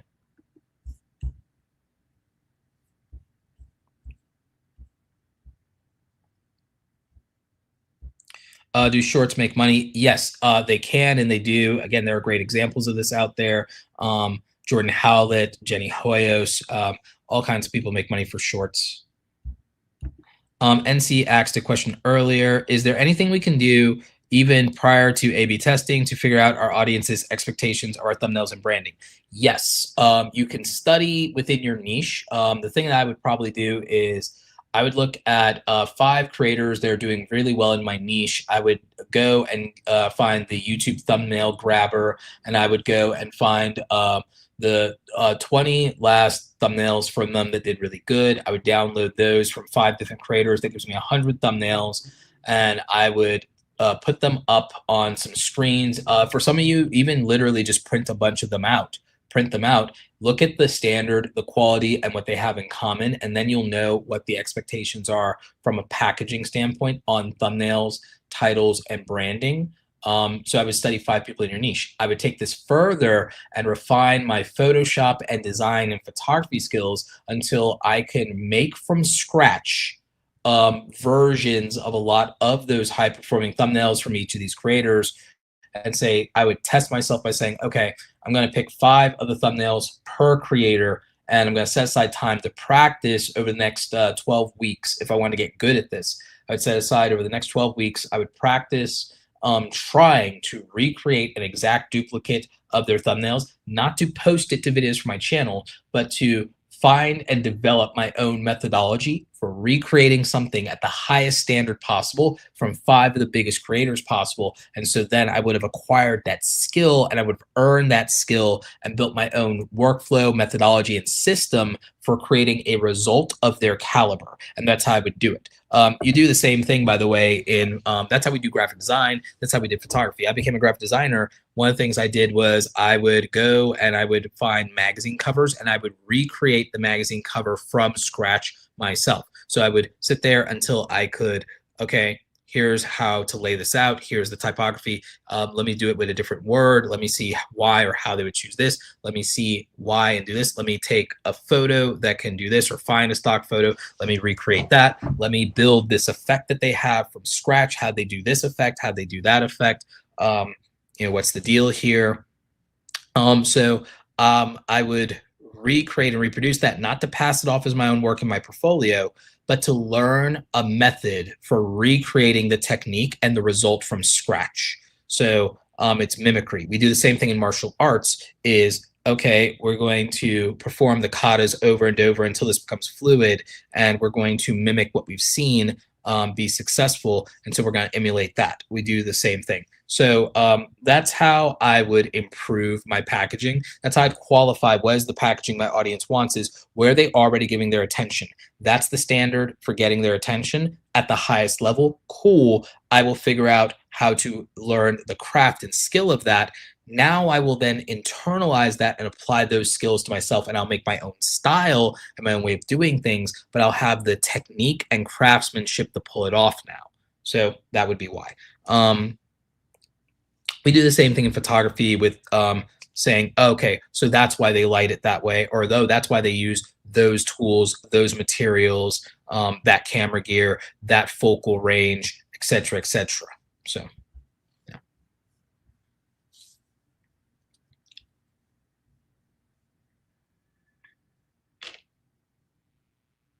Yes, shorts, much like all videos, do depend on the topic. Shrimply Canadian says, as an education-based channel on aquariums, I earn about a $50 a month on shorts, just my long forms getting chopped up. Yeah, so in your case, you're getting, it's not a lot of money, but some money just from repurposing. But consider this, that's just on YouTube Shorts. If you repurpose those on TikTok and Snapchat and Instagram and Facebook Reels, that same thing with little to no extra effort on your part, if it earned $50 in each of those platforms, you'd be getting an extra $200 to $300 a month for very little effort. That extra money is $2,000 to $3,600 per year for very little effort. That is a substantial amount of money. It doesn't feel like life-changing money, but it's extra money. What could that do if that money was invested? What could that money do if it was upgrades? What could that money do if it bought back your time in some area? What could that money do to improve your quality of life? There's a lot there. So again, one of the other things I do think about with short form is just the value of, you guys are looking at through the lens of, oh, I don't make a lot of money off of short form, but that short form doesn't have to stay on YouTube. You could 5x the money by putting it everywhere else too. The Thrifting Diva says, question, my vertical lives average 10 to 20K view. Congrats, but uploaded videos get 1K or less. On lives, I cook, but my regular videos are different. How can I bridge the gap and bring my audience together? Usually, I'll be honest with you, usually you can't. You can ask them to, while you have that captive audience, You can ask them to support your other content and tell them how much it would mean to you, but all you can do is make the plea and make the ask for that. There is not a tactic to make someone interested in something they are not otherwise interested in. That is a desire that is purely something we crave as creators. It doesn't typically hold that much meaning or value for the viewer, and that's just how it is. And that may not be the answer you or anyone wanted to hear, but it is the truth, and I just want to be honest with you about that. Primary example, you guys come to me for content-based education. I sincerely doubt that the far majority of you, I mean, with the live stream audience, maybe this live stream audience is different. Live stream audience is usually bought into you as a person, so a good chunk of them could, but I would venture to say the far majority of you would probably not support a YouTube channel where you watch me, do like my nerdy hobbies or something. Or a lot of you probably would not watch a vlog from me. My life is not that exciting or that interesting. A lot of you probably, if it doesn't relate to content creation, you probably won't watch a vlog from me. A lot of you probably wouldn't watch a video. I mean, even on this channel, there are topics about content creation that a lot of you don't watch or do not prefer to watch. If you guys are not using the same video editing software as me, a lot of you will not watch some of the software tutorials, not initially. When I get people to watch software tutorials, when I get 100,000 views on a software tutorial, overwhelmingly 95% of you are not subscribed. And that's because not all of you will use the same software as me. So it's things like that. You very much have a hard time making someone care about something they don't already naturally care about. All you can do is ask for the support and you get it or you don't. But I don't want to get your hopes up with that. The audience fragmentation is real, and it can be across the formats of videos, from live to long form to short form. And it could also be around specific topics or subject matters within the videos. So audience fragmentation is real. It is a thing you do have to some degree, just kind of accept. So yeah. By the way, this happens for brands as well. It's harder than you might imagine to get an iPhone user to become a MacBook Pro user just because of how expensive a MacBook Pro is.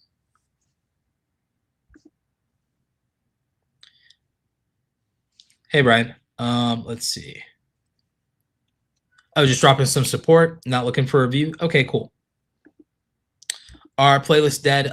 No, and they show up in search results. But again, a lot of you may be trying to get to a lot of that organically.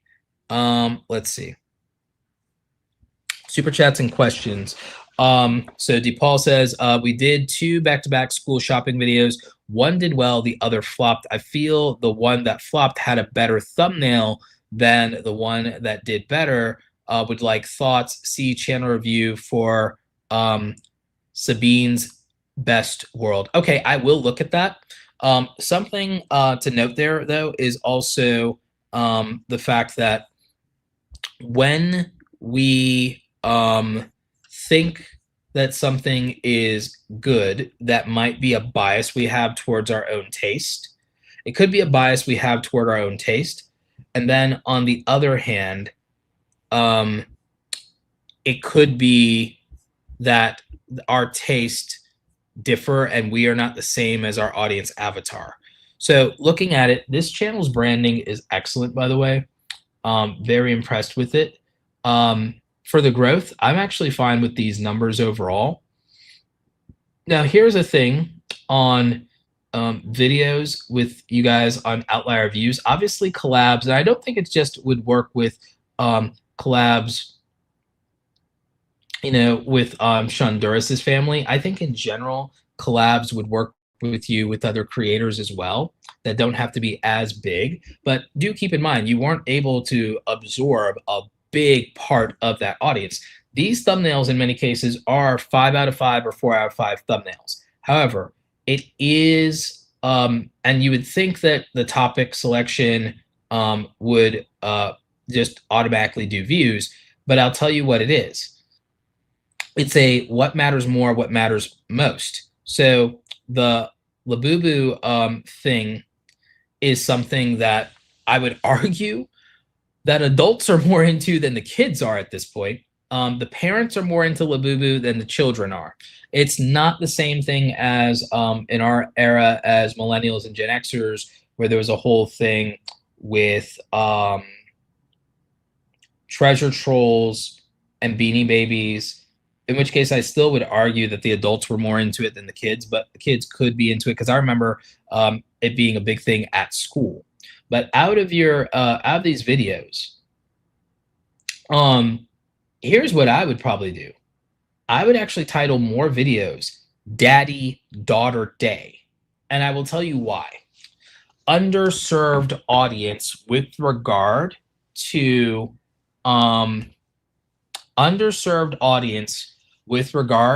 positive father figures and girl dads. Underserved audience there. So I would do that. As for this back to school Target shopping haul, and this one, I think that the Target aspect is something you're underrating being in the title. So again, pre-selection bias. And not only pre-selection bias, algorithmic pre-selection bias. I'll put it to you like this.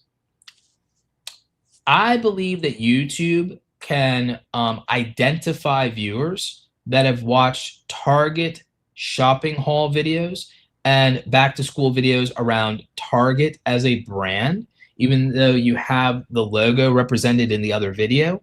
I think that when it's explicitly in the title in itself, in addition to the transcript, in addition to the description, in addition to everything else, that it's easier for YouTube to identify and classify that video and to find viewers to match that video than when you don't put Target in the title.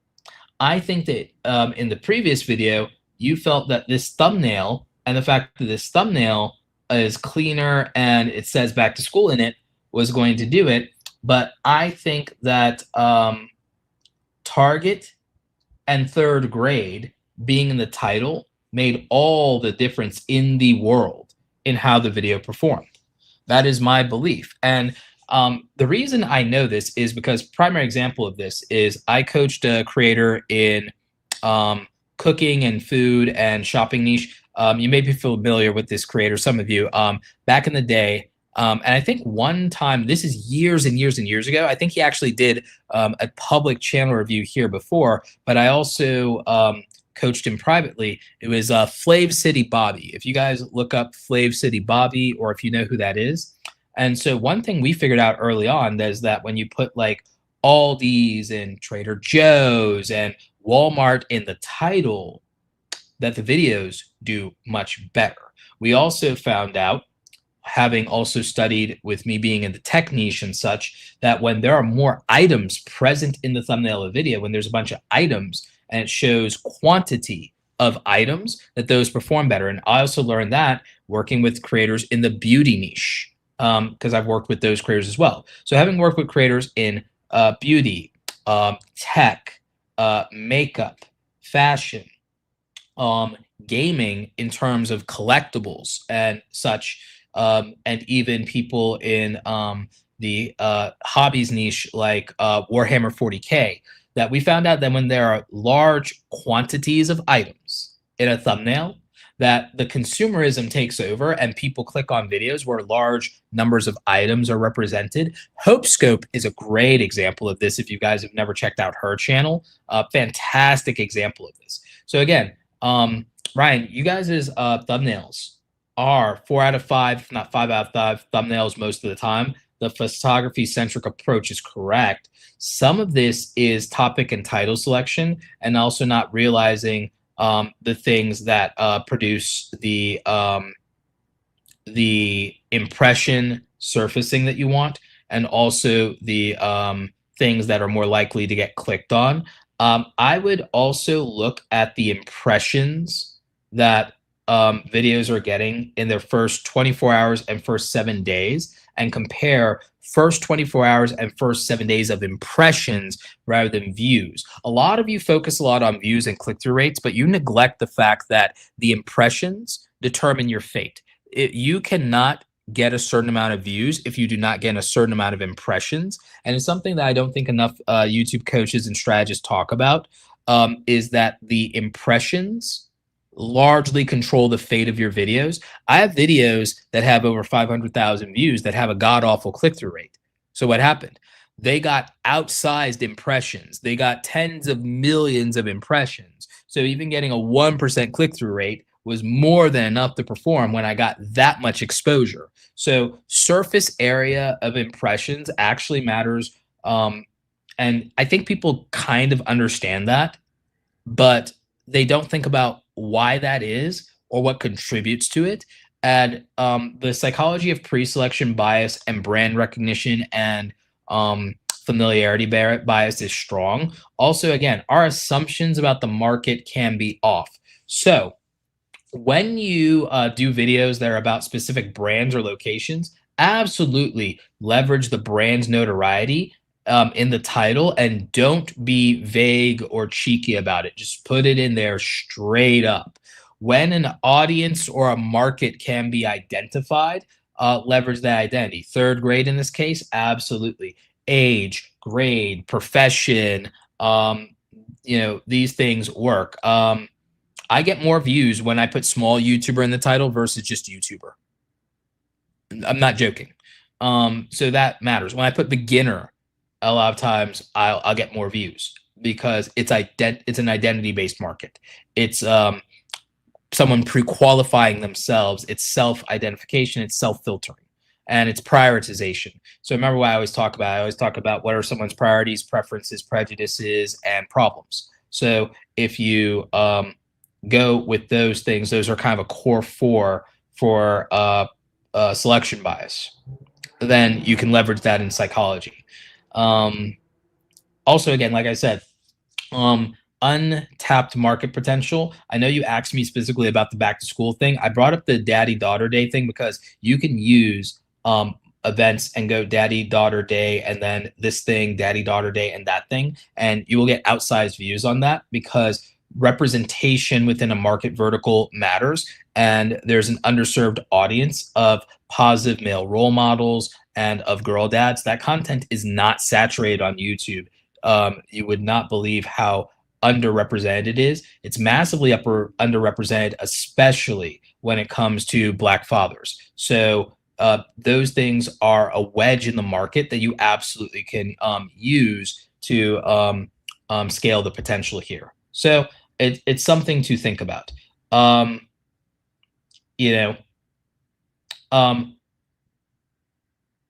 I think that, again, you buried the lead here with the unicorn slide with assistant dad. I think being able to put daddy daughter day and girl dad in video titles will get much more traction than you would get otherwise with a lot of these things. So that's something to think about. Looking at previous top performers outside of spending time with Sean Duras and his daughter, you have individual things here. Because again, look at this. 2 years ago, and this worked for you 2 years ago already. Sabine goes shopping at Target. Sabine goes school shopping at Target with dad. Oh, I'm so shocked that this is in your top 10 videos. No, I'm not. So again, it proves my theory.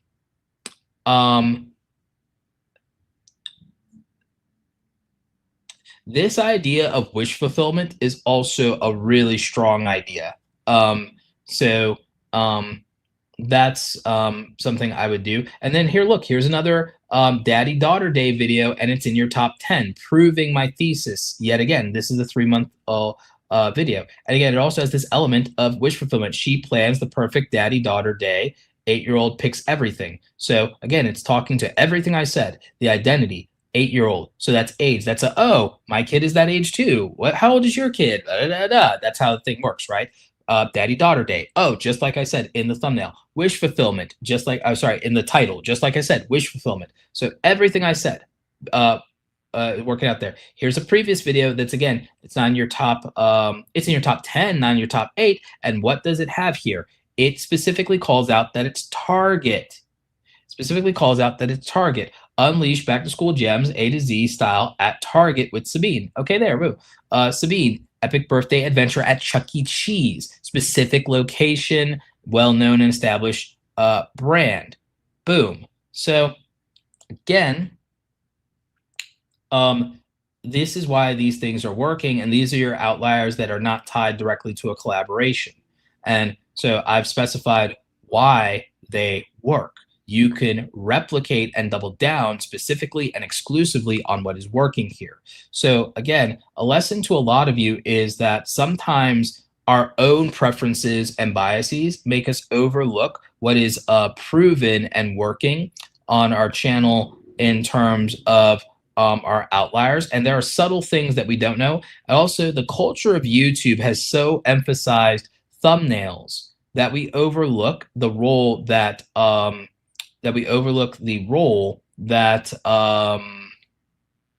titles play. I know that this one didn't do as many views with a year ago with this, but I'd also argue that this thumbnail is not as strong as the other ones, and this is an instance where the thumbnail would have been more necessary. And this one didn't use Target in it, and this one did, but the thumbnail here, it's okay, but it's not nearly as good. So again, something to think about. There's a balance here, and this also proves the importance of title and thumbnail combinations. So that'd be my point of view in looking at this, and again, going into more than just the thing that you asked me. So again, those would be my thoughts with regard to Sabine's best world. Again, very cute title, very cute kid. You guys are great. And again, those are my thoughts, especially around your outliers, and my thoughts around this in general. What I've seen for a lot of channels in niches that are similar to this but a little different and have vlog style elements is in working with lifestyle channels before, like again, when people do Aldi's, Halls, and Trader Joe's, like it works. Especially again, when I worked with food channels like Flav City Bobby or the Vegan Baker. This was a thing that we did prioritize, was using and leveraging brand recognition, both for surface area of impressions in YouTube, but also for pre-selection bias on people who will click on things that are specific to, oh, I shop there. Oh, I shop there. So it was relatable for them. So we definitely did an emphasis on that, and it did work out. So it's just something to think about.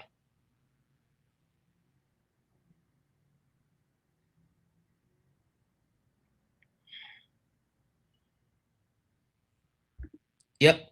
So I think I covered that one. No worries, bro. You're cooking tonight. Thanks. So how to pronounce this? Maroxy Barco asked, I think I'm pronouncing that right. How about selling your own courses? I'm a massage therapist, but huge into body composition and growing older gracefully. In terms of that, I would identify a gap in the market. I would identify a thesis that you have that makes your approach to courses differently. Primary example, I've actually just started into the course seller model recently. We're building that out versus just doing our templates and digital downloads and workshop model, and our group coaching model and the one-on-one coaching model with me. That's what we've been doing for years with Awesome Creator Academy. We did not prioritize courses. We did a couple of mini courses but they were like low ticket. They were like 99 bucks, and they were overvalued for the price. And we included a bunch of templates and done for you products in it. So that was kind of like our approach to those things. We're just about to move into the higher ticket course model, or medium ticket course model, as they actually say, with like $299 to $699 courses individually. The thought process I have around that that's different, though, is we're actually going with a model for education that mirrors the trade school model, because I saw that no one was doing that really. So we analyzed and we looked at how do trade schools approach this, because we realized they have a higher success rate through their emphasis and speciality. We a lot of me and the direct friends and family that work on my team for the academy and coaching side, we are people who feel we weren't perfectly or very well served by traditional education, even in our college experience. I went to community college, and I think that that worked out better for me. You know how I'm like super anti-debt and anti-student loan debt, and I think like you should at least start with community college. I think a lot more people should look at trade schools and specialty schools. So we looked at, well, what's the model around that, because we found that represented a gap in the market. I actually have a background roundaboutly in education from my years in corporate America, because I was a trainer in corporate America. In addition to my other duties, I was put in charge of training people for software. We would do contracts. So we lived, the company and where I lived was near a military base. And my dad was a Marine. And I worked in a technology company. And we would get these military government contracts to service the soldiers, and I was tasked with educating them in the software in which I had expertise. Now, at the time, I had some like certifications. I had like Adobe ACE certifications. I didn't have a degree in these things, but I was more than proficient. That's how I got my job, right? So I actually did formal training and had to do a curriculum, and I had to be able to service teaching these soldiers Adobe software, because they had a particular MOS for the marketing. And these were people that were going to be doing that while they, were on their deployments. Some of them were going to do it when they ETS out of the military and into civilian life and go into the private sector. So again, I had to be capable and competent to do that. I also did the sales training within our company as the marketing manager. I was the marketing manager, but I was also one of our best when it came to closing enterprise server sales. So I did enterprise server sales. I bring all of this up, and I bring up my background here to bring up the fact that the thing that I found interesting was the ability to identify gaps in the market when it comes to opportunities in terms of product development. Another example is there was an enterprise service offering that I helped come up with for us to expand our client base. If you're going to go into selling anything, whether you guys are going to sell merchandise that's print on demand products, or whether you're going to create your memberships, or even in your offerings in how you work with brands, you guys all need to consider, even especially for your brand deals. A lot of you are offering generic offers for brand deals instead of offering dynamic offers for brand deals that leverage your unique skills, personality, market position, and even how you might represent an envoy to an underserved market or audience. So, for example, in your case, Barco, you might represent an underserved, older audience demographic, right? So then what's the gap in the market, and what are the people in that demographic dissatisfied with? What are they dissatisfied with? What makes them the most frustrated, the most unhappy, makes them feel the most neglected, makes them feel the most unseen? Your position in the market should address those legitimate grievances, and you should position there accordingly. This is also a teachable moment for the rest of you, whether you're going to sell courses or something else. And I know like we had 5 or 6 of you on the live stream like drop off and flee for the hills the minute anyone said the word courses. But a lot of you need to understand that a lot of you have problems with courses and you never even bought one. Their reason that there are some course sellers, and even I'm looking at, is there are people who are buyers and they're not getting a good product. that would be a reason to, well, if someone were to ask me, so Roberto, why are you selling courses or something like that, or blah, blah, blah, or don't you make enough money from brand deals and AdSense? Why sell courses or whatever? I'm like, because there are people who are going to buy courses and they're going to buy a really crappy course from somebody who's not me, and for someone who cares a lot less about their craft and how they're represented and looks like me. Because I think we've already seen that my ego is sufficient that I care a lot more about how I'm perceived than how much money I make. And that is radically unhealthy for me, but we've learned that that's kind of true, that I care a lot more about my legacy, reputation, and how I'm perceived than how much money I can make. Because again, if I wanted to make more money, there are several niches in YouTube I could have exploited already. And it's not even close. And it would have worked. If I wanted to make the most money possible, I would have already put together an AI voice filter, made a commentary and politics channel, and printed generational wealth. Would have done that already. I digress, and I'm somewhat being sarcastic, but kind of not, because my point is I'm looking at for everything, and all of you should look at this, is what gap in the market exists that the leading competitor, the leading YouTube channel, the leading product developer, the leading whatever it is, what is the thing that their existing base is the most angry, upset, frustrated with, underserved by, neglected by, hurt by? What is it? Who are they leaving behind? Who are they leaving on the table? Who do they not serve? You cannot be all things to all people. So instead of being the bargain basement version of the best 5 people in the market, find the things that represent a gap that they're not able to address because they're the biggest. And because they're the best, it means that there's something they cannot address and something they cannot do and someone they cannot serve. Their loss is now your gain. It is an opportunity, and there's more than enough work to go around. And that group of people is yours for the taking, largely uncontested, because everyone's going to try to ape the best product instead of figuring out what it fails at. So that's the key here. So when you think about even content, I'll give you a primary example. The person who blew up the market in the photography niche, you guys should all know this by now. Who was it? It was Peter McKinnon.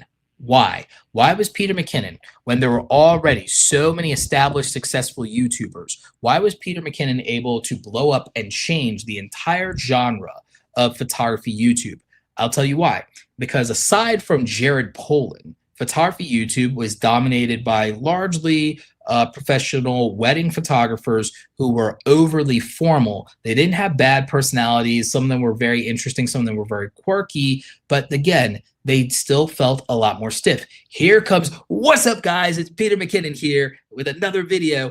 And it's like, he comes in with this bombastic, high energy personality, tattoo sleeves, wearing hoodies, backwards cap, and everything like that. He felt like an artist. He felt like a regular person who picked up a camera and fell in love with it and got you excited and didn't make you feel stupid or inadequate or not polished enough. And you felt, if this guy can do it and be in love with it, I can give it a shot. And so he made people excited to pick up a camera again. He made people excited to try things, and he made people fall in love and embrace photography as an art and as an expression-based hobby in a way that gave them permission to try photography and filmmaking and feel like this is cool and this is beatnik. And he had that vibe to him and that lack of formality. So the majority of the market approached this with professionalism and formality. He approached it with enthusiasm, artistry, and authenticity, and that was the wedge in the market. And it made him the largest in the market. And he still is. And that would be the reason.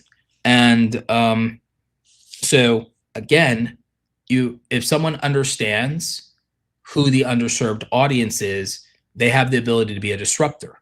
Again, it doesn't mean you'll be like Peter and you'll be the biggest in the market, but sometimes people don't even know what they want until it's put right in front of them.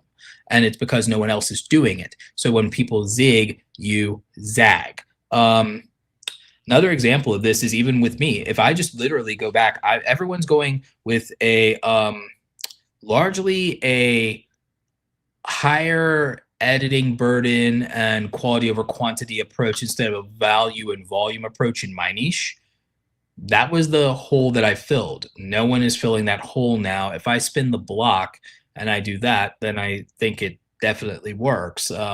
In addition to that, with also if I can maintain the live streams, again, it's another niche in the market that people aren't doing in terms of the depth and the workshops and things of that nature. And that's also largely worked. Another one is when I do tutorials, if I prioritize brevity and make the shortest video on how to actually do something from start to finish, a lot of people will be into that. But also, if I make the longest video on how to do something and do it in depth with no information unturned, then people will watch the extreme short and the extreme long form, not being YouTube shorts, but you get my point. So, like I said, the entire thesis here is a lot of you are just making more of the same and at a lower quality than a big YouTuber instead of thinking about what is it the big YouTuber is failing to do and how can I master that and pick up what's left on the table. And that would allow you disruption and uniqueness and to play to your strengths while capitalizing on a gap in the market, because you will come up short trying to beat the best person that exists in the market at their own game. Whereas if you already just do something better that they're not doing well, if you just do better what they are not doing well or as well as they could, you've already won. So it's like, I wouldn't compete with someone on their strength. I would compete with them on their weakness. Duh. Like, so that's what I think. So again, what I would say in your case, Barca, is to consider and find the gap in your market and build your product with that in mind, and find what is not being offered that has demand. And yes, I agree that a video sales letter is incredibly valuable.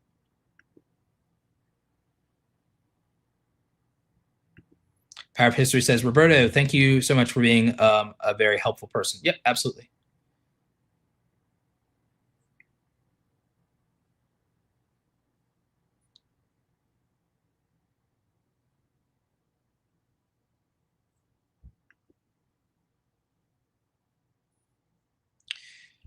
How to create videos in the least time possible. Build a turnkey system for your video content and do batch recording where you largely don't take apart your system. If you can avoid taking apart your system in terms of your camera, your microphone, your lights, and your setup, then that would be ideal. If you can make that turnkey system where you can push like 3 buttons and be up and running, make your content that way, that'd be helpful. If you make content in batches around similar things, a lot of people cry, oh, I have to research my videos and I have to write the script. It's like, fantastic. Research an idea, and instead of making that idea be research for one video, you make that idea research for multiple videos. This is what the true crime channels do, like my friend Kimberlea. A lot of times they will sit there and they will go into something knowing it's a series. So research is like, oh, I can't batch record. Yes, you can. Make something that's a series. It doesn't have to be watched in a certain order, but make something thematic, make something that has sameness to it, benefit from the research one time. If I do research on a subject, I should be able to write 5 scripts on that thing because I've now learned this thing, and there should be several interesting nuggets or examples. I should be able to milk that research multiple times. If I can't, get 5 to 10 videos out of that research, I probably picked something too esoteric. So why bother? It doesn't make sense. So I would, again, and when I think of something, I'm like, what can I make? I think of what can I make? If I'm going to do a video about this, how can I make 10, 20 videos out of it, right? I'll give you a primary example. The subject matter of green screen. I can extract multiple videos out of that because the truth is, from my experience with multiple video editing programs, most of the techniques you need for green screen are exactly the same. The menus are just called different things and they're located in different places in the software, but I could literally, I should do this actually, and I plan to at some point, but it's like the same way I did how to green screen video for Premiere Pro and it was less than 2 minutes. If I do that same thing for DaVinci Resolve, Final Cut Pro, Filmora, I show you how to green screen in OBS. I show you how to green screen in StreamYard. I show you how to green screen in a couple of the other free ones that are like phone apps and such and whatever, or on desktop or browser based and everything like that. If I do it across 6 more software, which I can do with mostly being like the big 3 up of that, I've literally take that same expertise that I already have and applied it to these very short tutorial videos for this other software. They'll all get searched. I win. I've now got this absurd monopoly on this thing. The other thing I can do is I can extract all that knowledge I have of green screen and then do, okay, and now here's how to light properly for green screen. Now I can do a video on that, and I can do, oh, here's how to light properly for green screen in a small room. Here is how to light for green screen when you travel. Here is the best portable green screen and how to light for green screen out. Oh, here's how to light for green screen outdoors. I could literally make 20 videos on green screen. And I don't have to acquire new knowledge to do that. So knowledge you have should be able to produce 20 videos on a subject matter. There are individual subject matters that I know on just one topic. I could extract 100 videos right off the top of my head on one subject matter. I absolutely can extract 100 videos on making money online with all of those videos being unique. And the thing is, so many of you worry about being repetitive when I'm telling you, if you go to your analytics, more than 50, if not 80% of the views are first-time viewers. They're not repeat viewers. People, you're the only one who watches every video you upload. So too many of you overstress being repetitive when the analytics don't support your anxiety. A lot of you have anxieties that aren't supported by the analytics and the data. So again, my thought in making videos in the least time possible is give yourself a time constraint just like a boss would. Your boss doesn't give you 2 weeks to put out one video. Your boss will say you have till lunchtime and you'll get it done. So treat it like that.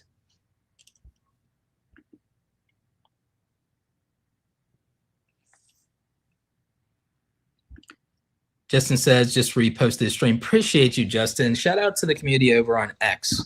You guys are great. Yeah, channels should be looking at shopping, membership, and courses. A lot of people overly reliant on the AdSense model.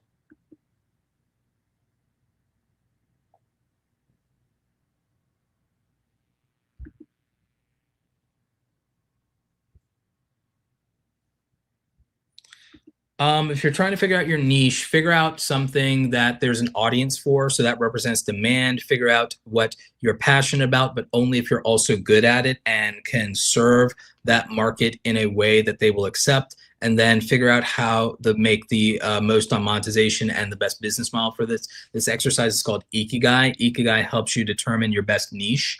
It's the exercise we put people through in Awesome Creator Academy. You list out 5 to 10 things you're passionate about, but then you list out 5 to 10 things you're actually really good at and that you know you're really good at. You find the intersection of that. You figure out what the audience you have the most in common with that wants those things looks like. People who are passionate about things in the same way you are. Then you need to develop a business model that exists within your ethical boundaries to serve those people that has been proven in the market. So it's the intersectionality of monetization, audience, passion, and skill. So that's the Venn diagram for it. And that is the Ikigai exercise based on Japanese philosophy on finding purpose. So that's how we find our niche. We find our niche by developing the self-awareness to uncover our purpose. The best exercise we have for that is the Ikigai exercise from Japanese philosophy.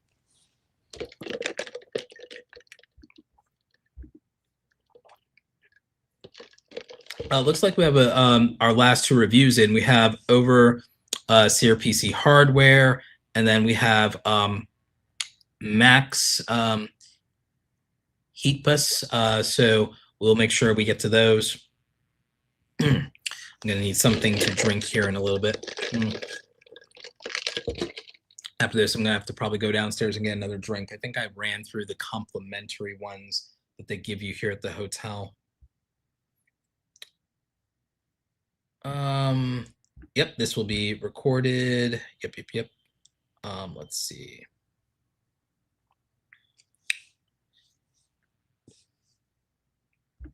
Yep, going live has definitely helped me with speech, even though I got a speech issue because of my Parkinson's. Yeah, I'm sorry to hear that. I do hear that they're making progress on that, but yeah.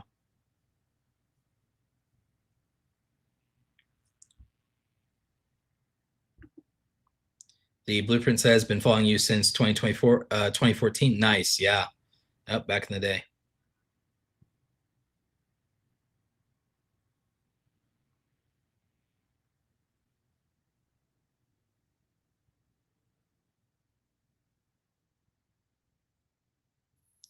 Yeah, a lot of times, um, funny enough, a lot of people over-index on the theory of shorter titles performing better or worrying about the truncation of the titles.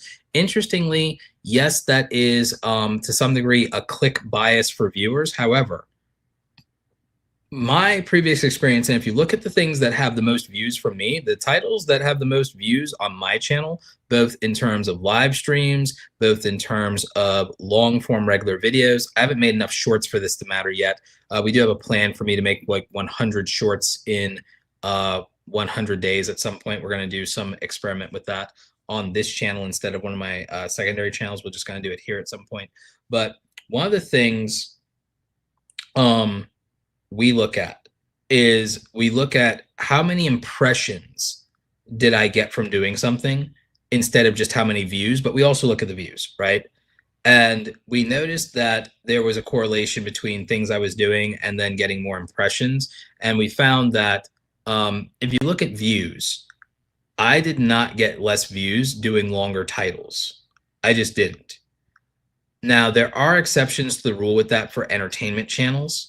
However, um, DePaul, Ryan, your daughter doesn't have an entertainment channel.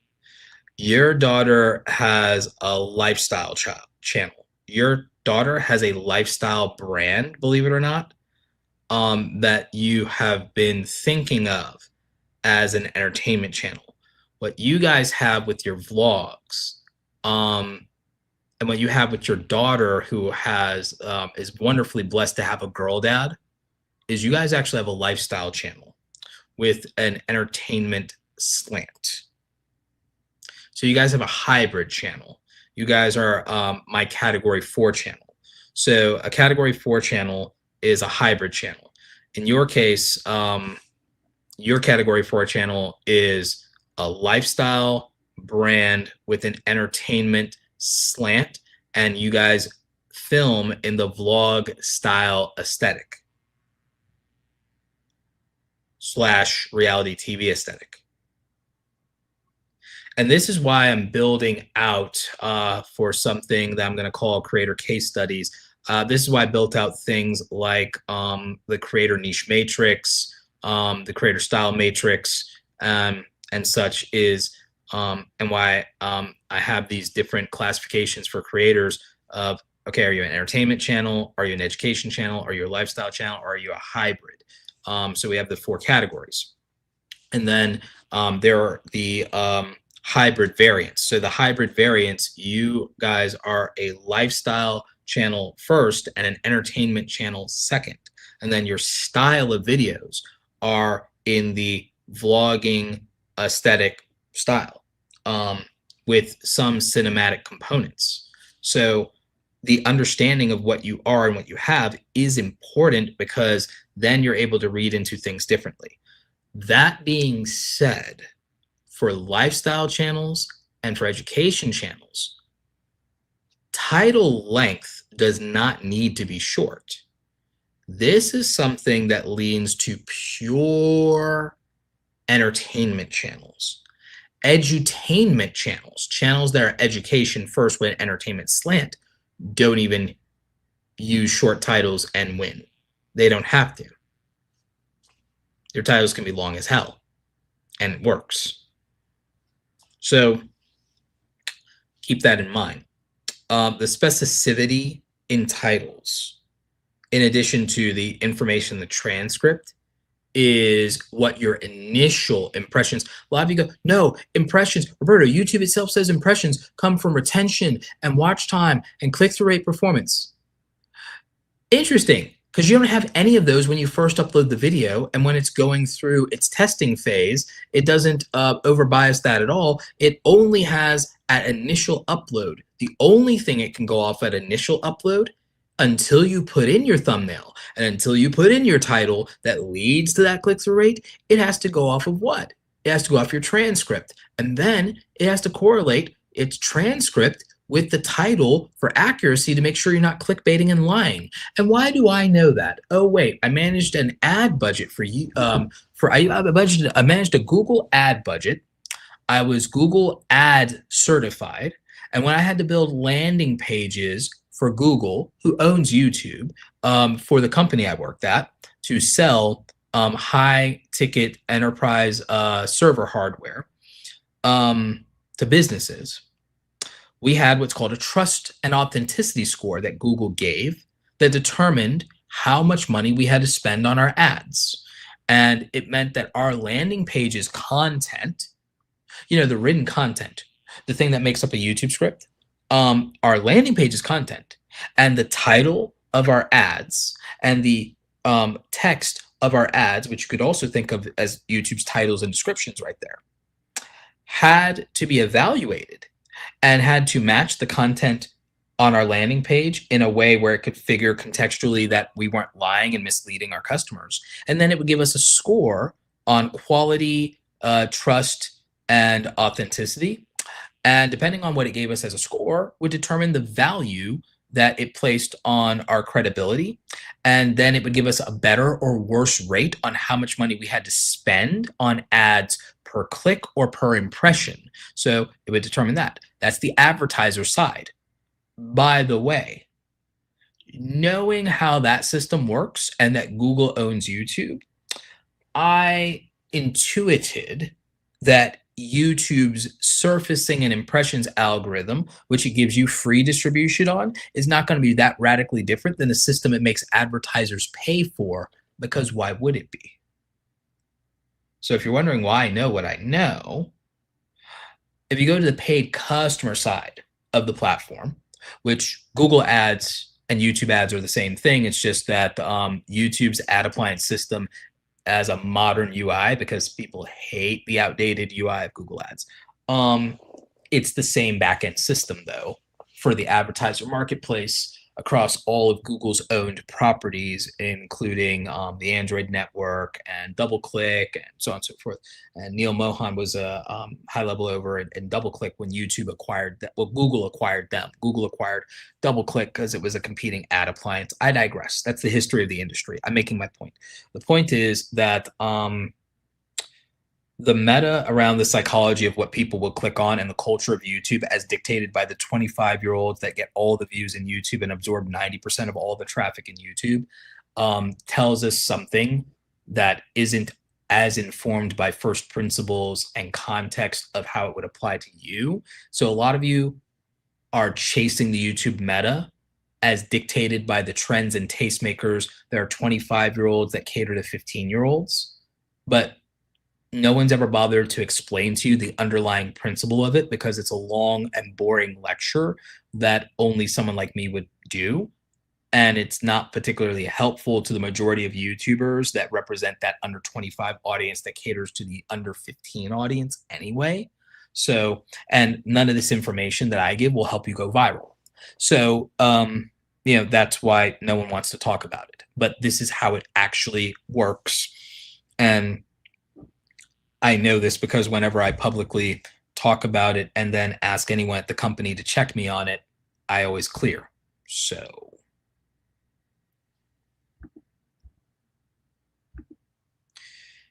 Daddy-daughter day is one of our pillars and buckets. Yeah. So incorporate into more title formulas, and that will usually work. So we're going to do Overseer PCs. Hi, Roberto. Can you please review the channel? It's been about 6 months since you reviewed my channel. I've changed some things, followed the advice since then. I want to see if I'm on the right track. Yeah, we can do that. That is an easy ask.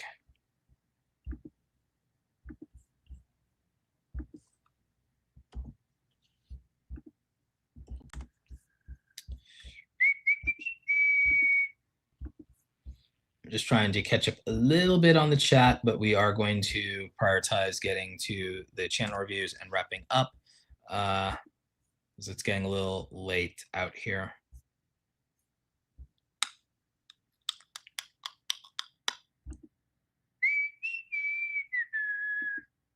Yep. Okay, cool. Yep, like the video if you haven't liked it already. Also, we're going to see what we can do about getting the recordings of these up over to Spotify for you. I've already updated my podcast episodes, and we've got all 88 episodes of that, including a lost episode I had with Tim Schmoyer, over to Spotify if you want to check out the Create Something Awesome Today podcast over in Spotify, or you can go to Spotify podcast, type in Roberto Blake, you'll find me there. And so we have the Create Something Awesome Day podcast with my solo episodes and interviews there. We're going to try and get the entire archive converted to video. We've got 12 of my best interviews over there already. Our goal is to get as many of you over to the Spotify podcast as possible. You can keep watching on YouTube if you prefer, but we do have the podcast over on Spotify for audio and video. And it actually is something I think a lot of you would enjoy. So make sure you check that out. Let's see. Terry W says, Roberto, because you have focused my channel to help delivery pros escape their order taker trap, use AI strategically and tasks to increase influence and accelerate their careers. Thank you. Oh, yeah, no, absolutely. Thank you, Tim. Oh, sorry. Why did I say Tim? Terry. Sorry. Thank you, Terry. Tighter than just general project management. Nice. Yeah. So again, getting into something where you can offer specific value to an underserved market, generally helpful. So let's look at, let's go ahead, look at Overseer PC hardware. Loves PC hardware, plays multiplayer shooters. So again, channel has almost 3,000 subscribers with 133 videos. Nice. Overall, the GPU reviews look really good, really solid here. So again, outsized views on that. So well done. I'm good with that. This is a really strong start to a video. Your production value is excellent. Your editing value, excellent. So really strong stuff here. Love the branding, packaging, and consistency. Very well done. Views are well outside of the parameters of a channel this size. So you're overperforming. You're heading in the right direction. You're overperforming. And from what we can see from where you were 6 months ago, we look at where you were 6 months ago when you had a review. Aside from this, like some of these outliers that did like, gangbusters for you and gained some traction, I would say that even from 3 months ago that you're actually doing better and you're consistently getting an overall higher view floor right now. And I think you're acquiring those views a little quicker. Massive outliers aside, like that 22K video and stuff like that. And I think given enough time, some of these videos will hit over 10K based on where they are now, because every single one of these is an evergreen video. So well done. Congrats on these videos from a month ago, by the way, that definitely got outsized views. So again, I would say that your view floor is improving already. And you shouldn't really have that much anxiety about the channel. This is actually heading in a very, very positive trend for you. So I think that it's doing more than fine. Let's check in on the live streams here. So you like to do the live stream testing for the gameplay, which makes sense, and people get to see how it actually performs. And I would argue that these are also doing well for you, probably bringing a sense of community. And this is doing, I think, really well, and definitely is reaching that niche audience. So something you brought up is you said, been following your advice of not competing on mainstream tech tuber strengths, but I've been focusing on topics they can't cover exactly. So finding that gap in the market, very important. And I think you've done well with that. Let's check in on your shorts. Shorts views are also doing good. So again, Overseer PC Hardware is a very good example of someone who is winning across all of their formats. A lot of you worry that YouTube Shorts and YouTube live streams will hurt your channel, but it's all about your strategy and understanding your market. His shorts are done very differently and executed in a very different way than his long forms and live streams. His live streams cater to a specific group, and so do his videos. So each of them does their own thing well, and they're not a rehash of each other and more of the same. They are their own unique formats done for a specific purpose and a specific value to the audience. So again, he put together a strong menu.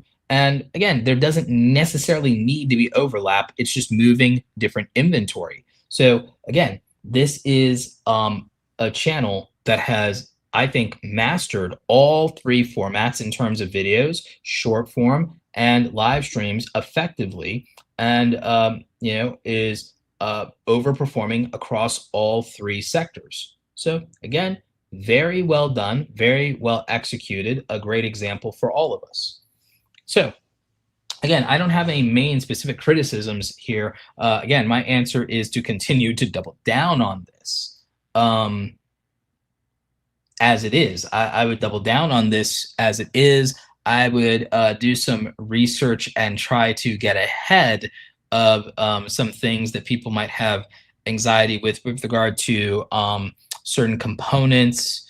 You don't have to use in the title the fact that they may be impacted by tariffs. I would just lean into, ooh, this one is going to be good, or what people are going to find if they're looking to get something affordable with all these tariffs, or, oh, this price range, this budget. Price range videos have actually been doing really well for you. Budget king. Finding the budget king among other components is good, and people like that. And we also know that AMD versus NVIDIA videos do well. So again, something else to think about. But like I said, well done. It seems your audience is also super price conscious, and that price conscious aspect does play a role in the videos they click on more and most in terms of views. So again, you can lean into that. And you said, Roberto, I've changed a lot of things on my content strategy since your last review, and really appreciate your insights. Oh, thank you. That's extremely kind of you, and I'm glad it worked. I'm just happy to see that it's working. So yeah, great job on these views, and continue down this path. And I think that you will do well, and that you'll see even more gains from this. Like I said, massive improvement from where you were 6 months ago, which I always felt the content itself was very strong, but I felt the strategy, the packaging, and the priorities could be adapted, and it looks like that's worked out for you. So again, very well done. So those are my thoughts on Overseer PC Hardware. Great tech channel, very smart in terms of its niche and its value proposition. Real hardware, real gameplay, real benchmarks. It's delivering on those promises, and it's doing it across all of its formats. So again, well done. And it was smart to wedge into a place where the bigger YouTubers can't. Browse Sewing says, Roberto, where can we see your matrix? I'm working on which products it finds its way into. Members of Awesome Creator Academy already have access to a lot of these, but I'm working it into some of the other products. Cryptids and Crafts has a question. How long does it take the average channel to monetize if they're doing mostly YouTube Shorts? If they combine it with vertical live streams to get the watch time, then with Shorts, on average, what I've seen from people that leverage a combination of YouTube Shorts and then vertical live streams to get the watch time, Shorts to get the subscribers, if they do a call to action for subscribers in every video, and they also make the live streams for chats subscribers only, then usually I'd say about 6 months.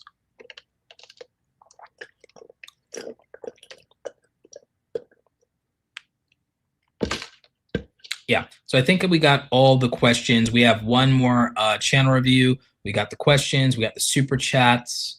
Thank you to Productive Dude for the super sticker and for the kind words. Appreciate you. So yep, last channel review, and then I'm gonna go rest my voice and my body after I get some more ginger ale from the hotel. Probably need to pick up some bottled water while I'm at it, if I'm being honest. Yep.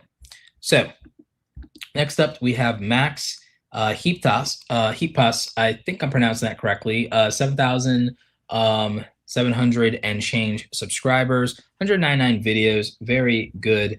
Helping you find a better phone plan, phone plans, carrier reviews, and mobile. I like this, and I like how niche this is. The branding here is excellent. Very well done. You would think that as a niche, that excuse me, you think as a niche that this would not have the potential and the view floor and view ceiling that it does, but it's actually one of these very common but overlooked problems that someone could choose to solve. I mean, everyone has a phone, and everyone's going to have a phone plan or phone carrier. And so this absolutely works. Extremely well done, my friend. Your thumbnails, most of these are a 4 out of 5 on thumbnail, 5 out of 5 even with simplicity and effectiveness.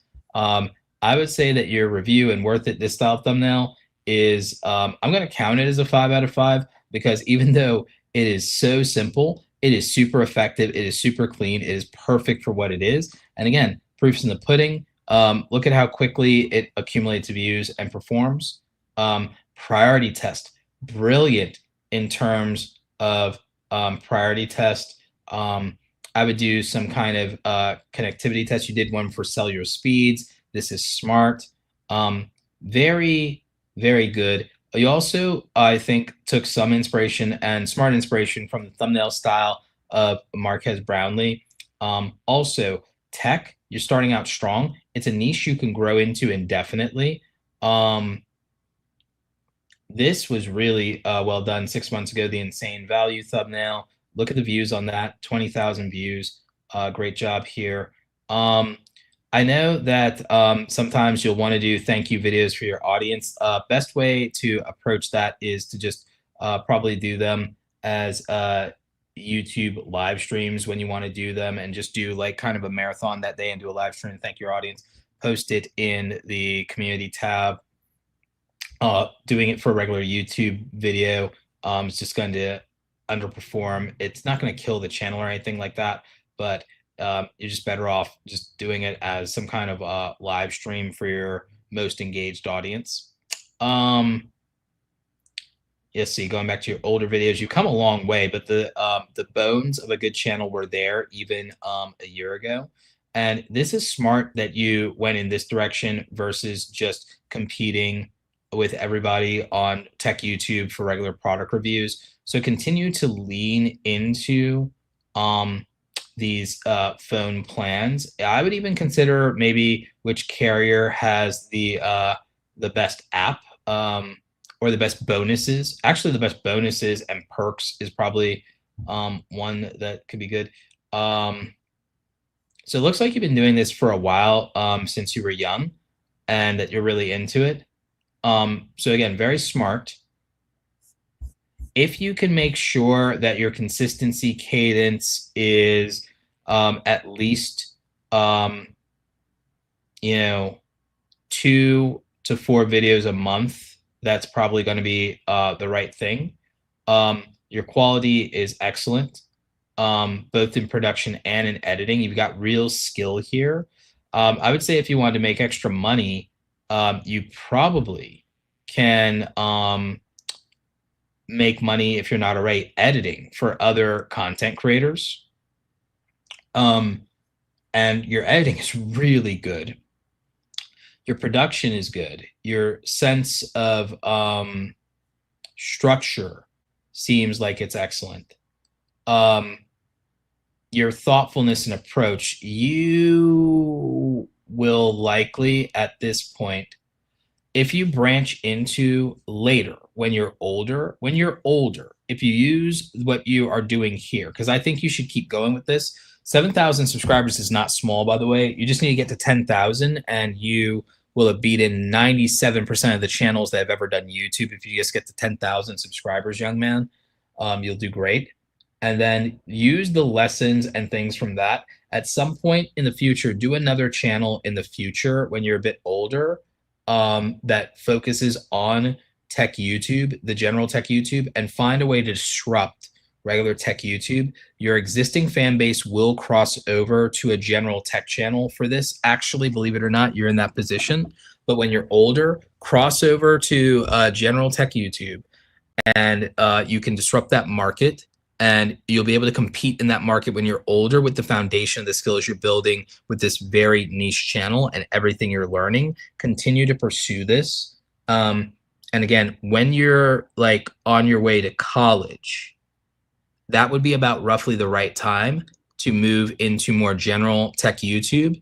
And for that, learn a lot from Jacqueline from Nothing But Tech and look at her journey. Maybe when you're closer to like 17 and you haven't quite left high school yet, start that general tech channel, but explore it from a lifestyle angle instead of the standard tech reviewer angle, but bring all of your skills and abilities that you're building this channel with to bear there. And I believe that you will find success. So again, very well done. And we will watch your career with great interest, young man. Yeah. It's possible that this kid might be the next Austin Evans or the next Mr. Who's the Boss or the next Marquez Brownlee one day. We might actually be seeing that here right now. And I don't give those compliments out lightly. I just very rarely see very good execution at a technical level from someone this young in YouTube that is focused on a niche that has evergreen value versus gaming or something like that, that they can stay with forever. You can stay in tech forever. You can start at 14 doing tech, and you could do it all the way until you're 64. You start a tech YouTube channel at 14 and do it until you're like 64 and still be relevant. Not joking. So this is a really strong foundation that he has in his sense of design. His concepts around branding are already good instincts there from RIP, good technical ability on design, branding, video production, lighting. I can assume audio. I definitely see editing there, structure of videos. Being smart enough to understand the value of a channel review like this and getting feedback, being able to actually come up conceptually with the comparison videos and to intuitively understand what matters to a viewer more and most. Impressive. Understanding to niche down and go narrow and exit at that point out of mainstream tech YouTube where he wasn't competitive into something where there's an underserved audience. Those instincts that young are rare, and the ability to execute on those instincts that young are rare. So looking at that, I'm not just blowing smoke up, and like gassing him up. Marquez did 100 videos and only got 78 subscribers. This kid has done 199 videos and gotten 7,700 subscribers. So in terms of his potential, I'm not saying it's guaranteed that he'll be some 10 million subscribed tech YouTuber, but the potential, if his skills and abilities, instincts, knowledge, and insight are where they are now, if that's honed, nurtured, cultivated, and delivered on consistently, and he doesn't lose interest or confidence, there's no telling who he could be a decade from now. He could be one of the great YouTubers a decade from now. He could be one of the great content creators a decade from now. He could be one of the leading young voices in tech for his generation a decade from now, if he stays on the path that he currently is. And that's something that'd be great to see. I think it'd be great for a lot of us to see it. That's very encouraging. I think he's doing something more worthwhile than most people in his age and generation cohort are doing. So it's definitely worth encouraging that, and I don't think it's overstated. I don't think it's overstated at all. So Max, good job. Thank you for giving me renewed faith in the young people. You've single-handedly renewed my faith in your generation. Well done. I'm not even sure. That's the funny thing. I'm not even joking. I'm not even exaggerating that. I actually feel overwhelmingly positive just off of Rip from doing his channel review. I feel a lot better. So yeah. So just something to think about there. I think that wraps it up for this evening. We went a little longer than I intended, but we ended up into some diatribes and rabbit holes. I think 5 channel reviews is plenty. I think that's about the right amount for a night like this, and for something where I'm at an event. I want to get up tomorrow. I'm not going to get up super, super early, but I am going to get up and participate in the event. The closing keynote for me is at 5 in the afternoon. So I'll be doing that, and then I'll be doing the after-hours stuff and talking to people at the event. So, it's been going well. Like I said, members only. You guys, for our members, channel members, you guys will be getting a video tomorrow. I've already uploaded it. I just need a thumbnail for it of my speaking engagement, one of them anyway, from VidFest here. And then next week, there'll be another one dropping. And then hopefully the filming tomorrow of my closing keynote goes well. And then you guys will get that video. These keynotes are actually only about 30 minutes long. So it's a good solid episode to sit there and watch for the channel members. Like I said, snippets of it may find its way to my other social medias, but primarily most of my speaking engagements are going to be for channel members and the members of Awesome Creator Academy over on the coaching side. Also, people get access to it when we build the $9 a month Creator Vault. The $9 a month Creator Vault is going to basically have ad-free versions of all my speaking engagements, my interviews. We're going to curate basically the best 100 pieces of long form that I've done, mostly exclusives in terms of high-profile interviews, speaking engagements and keynotes, in-person stuff that I've done, some exclusives, some lecture videos, some of my regular content, but we're going to curate it to basically the best 100, and then we'll add to it over time for the Creator Vault. We're also going to include, it'll start with 50 PDFs from all of our PDF library. It'll eventually be 100 once we're done with more curation and creating more of those. So it'll be a bunch of our playbooks, our PDFs, and things of that nature. And that one's going to be a $9 a month premium subscription. We're going to add to that Creator Vault over at Awesome Creator Academy for that. So that's just a down the road thing.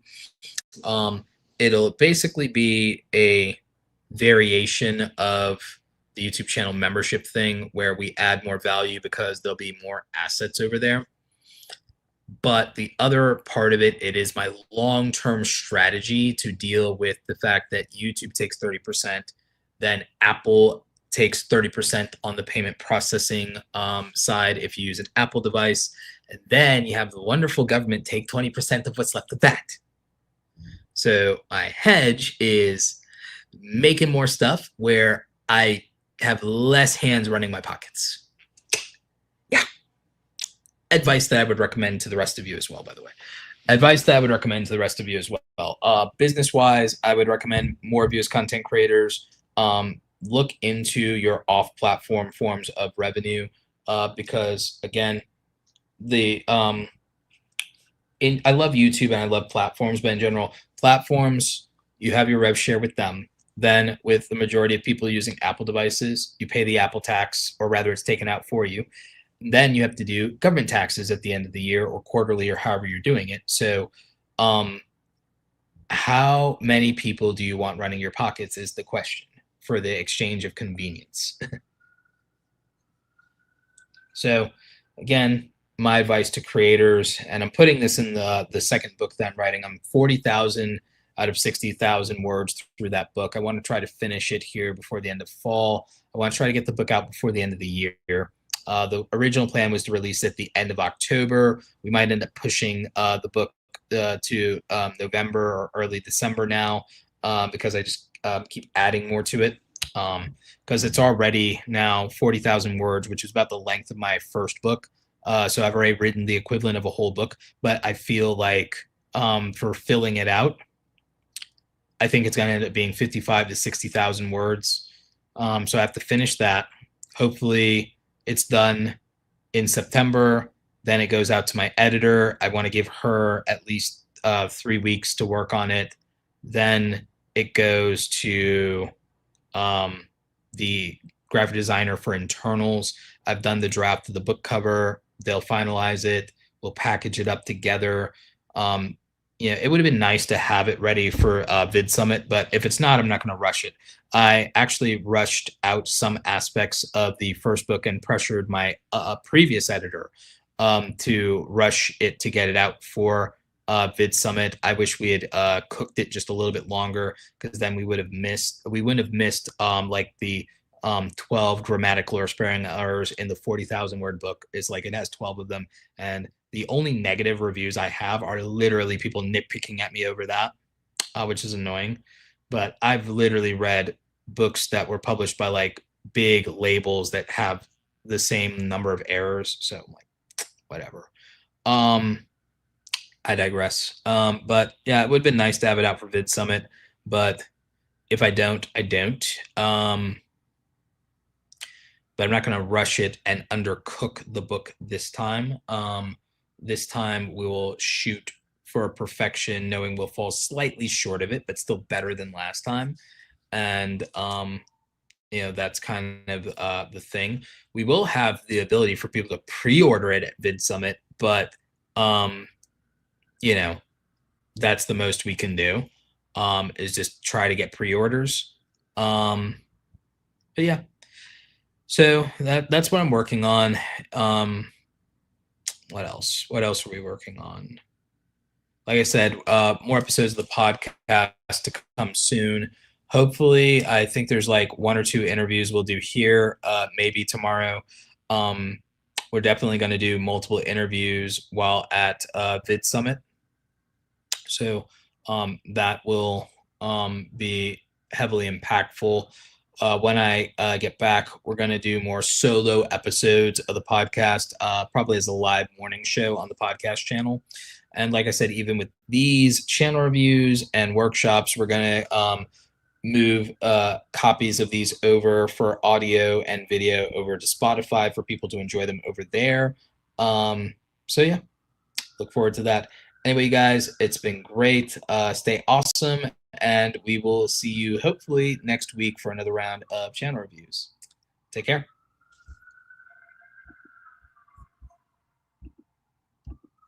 Becoming a content creator can be a very lonely process and adventure, but it doesn't have to be. When I first got started going from 0 to 100,000 subscribers, I had to do it all by myself. I didn't have a community of like-minded and like-hearted creators to talk to or to ask for advice, and I certainly didn't have a mentor to guide me along the way. I built the Awesome Creator Academy Pro Group because when I was getting started, what would have meant the world to me is not to have to struggle alone when it comes to being a full-time content creator.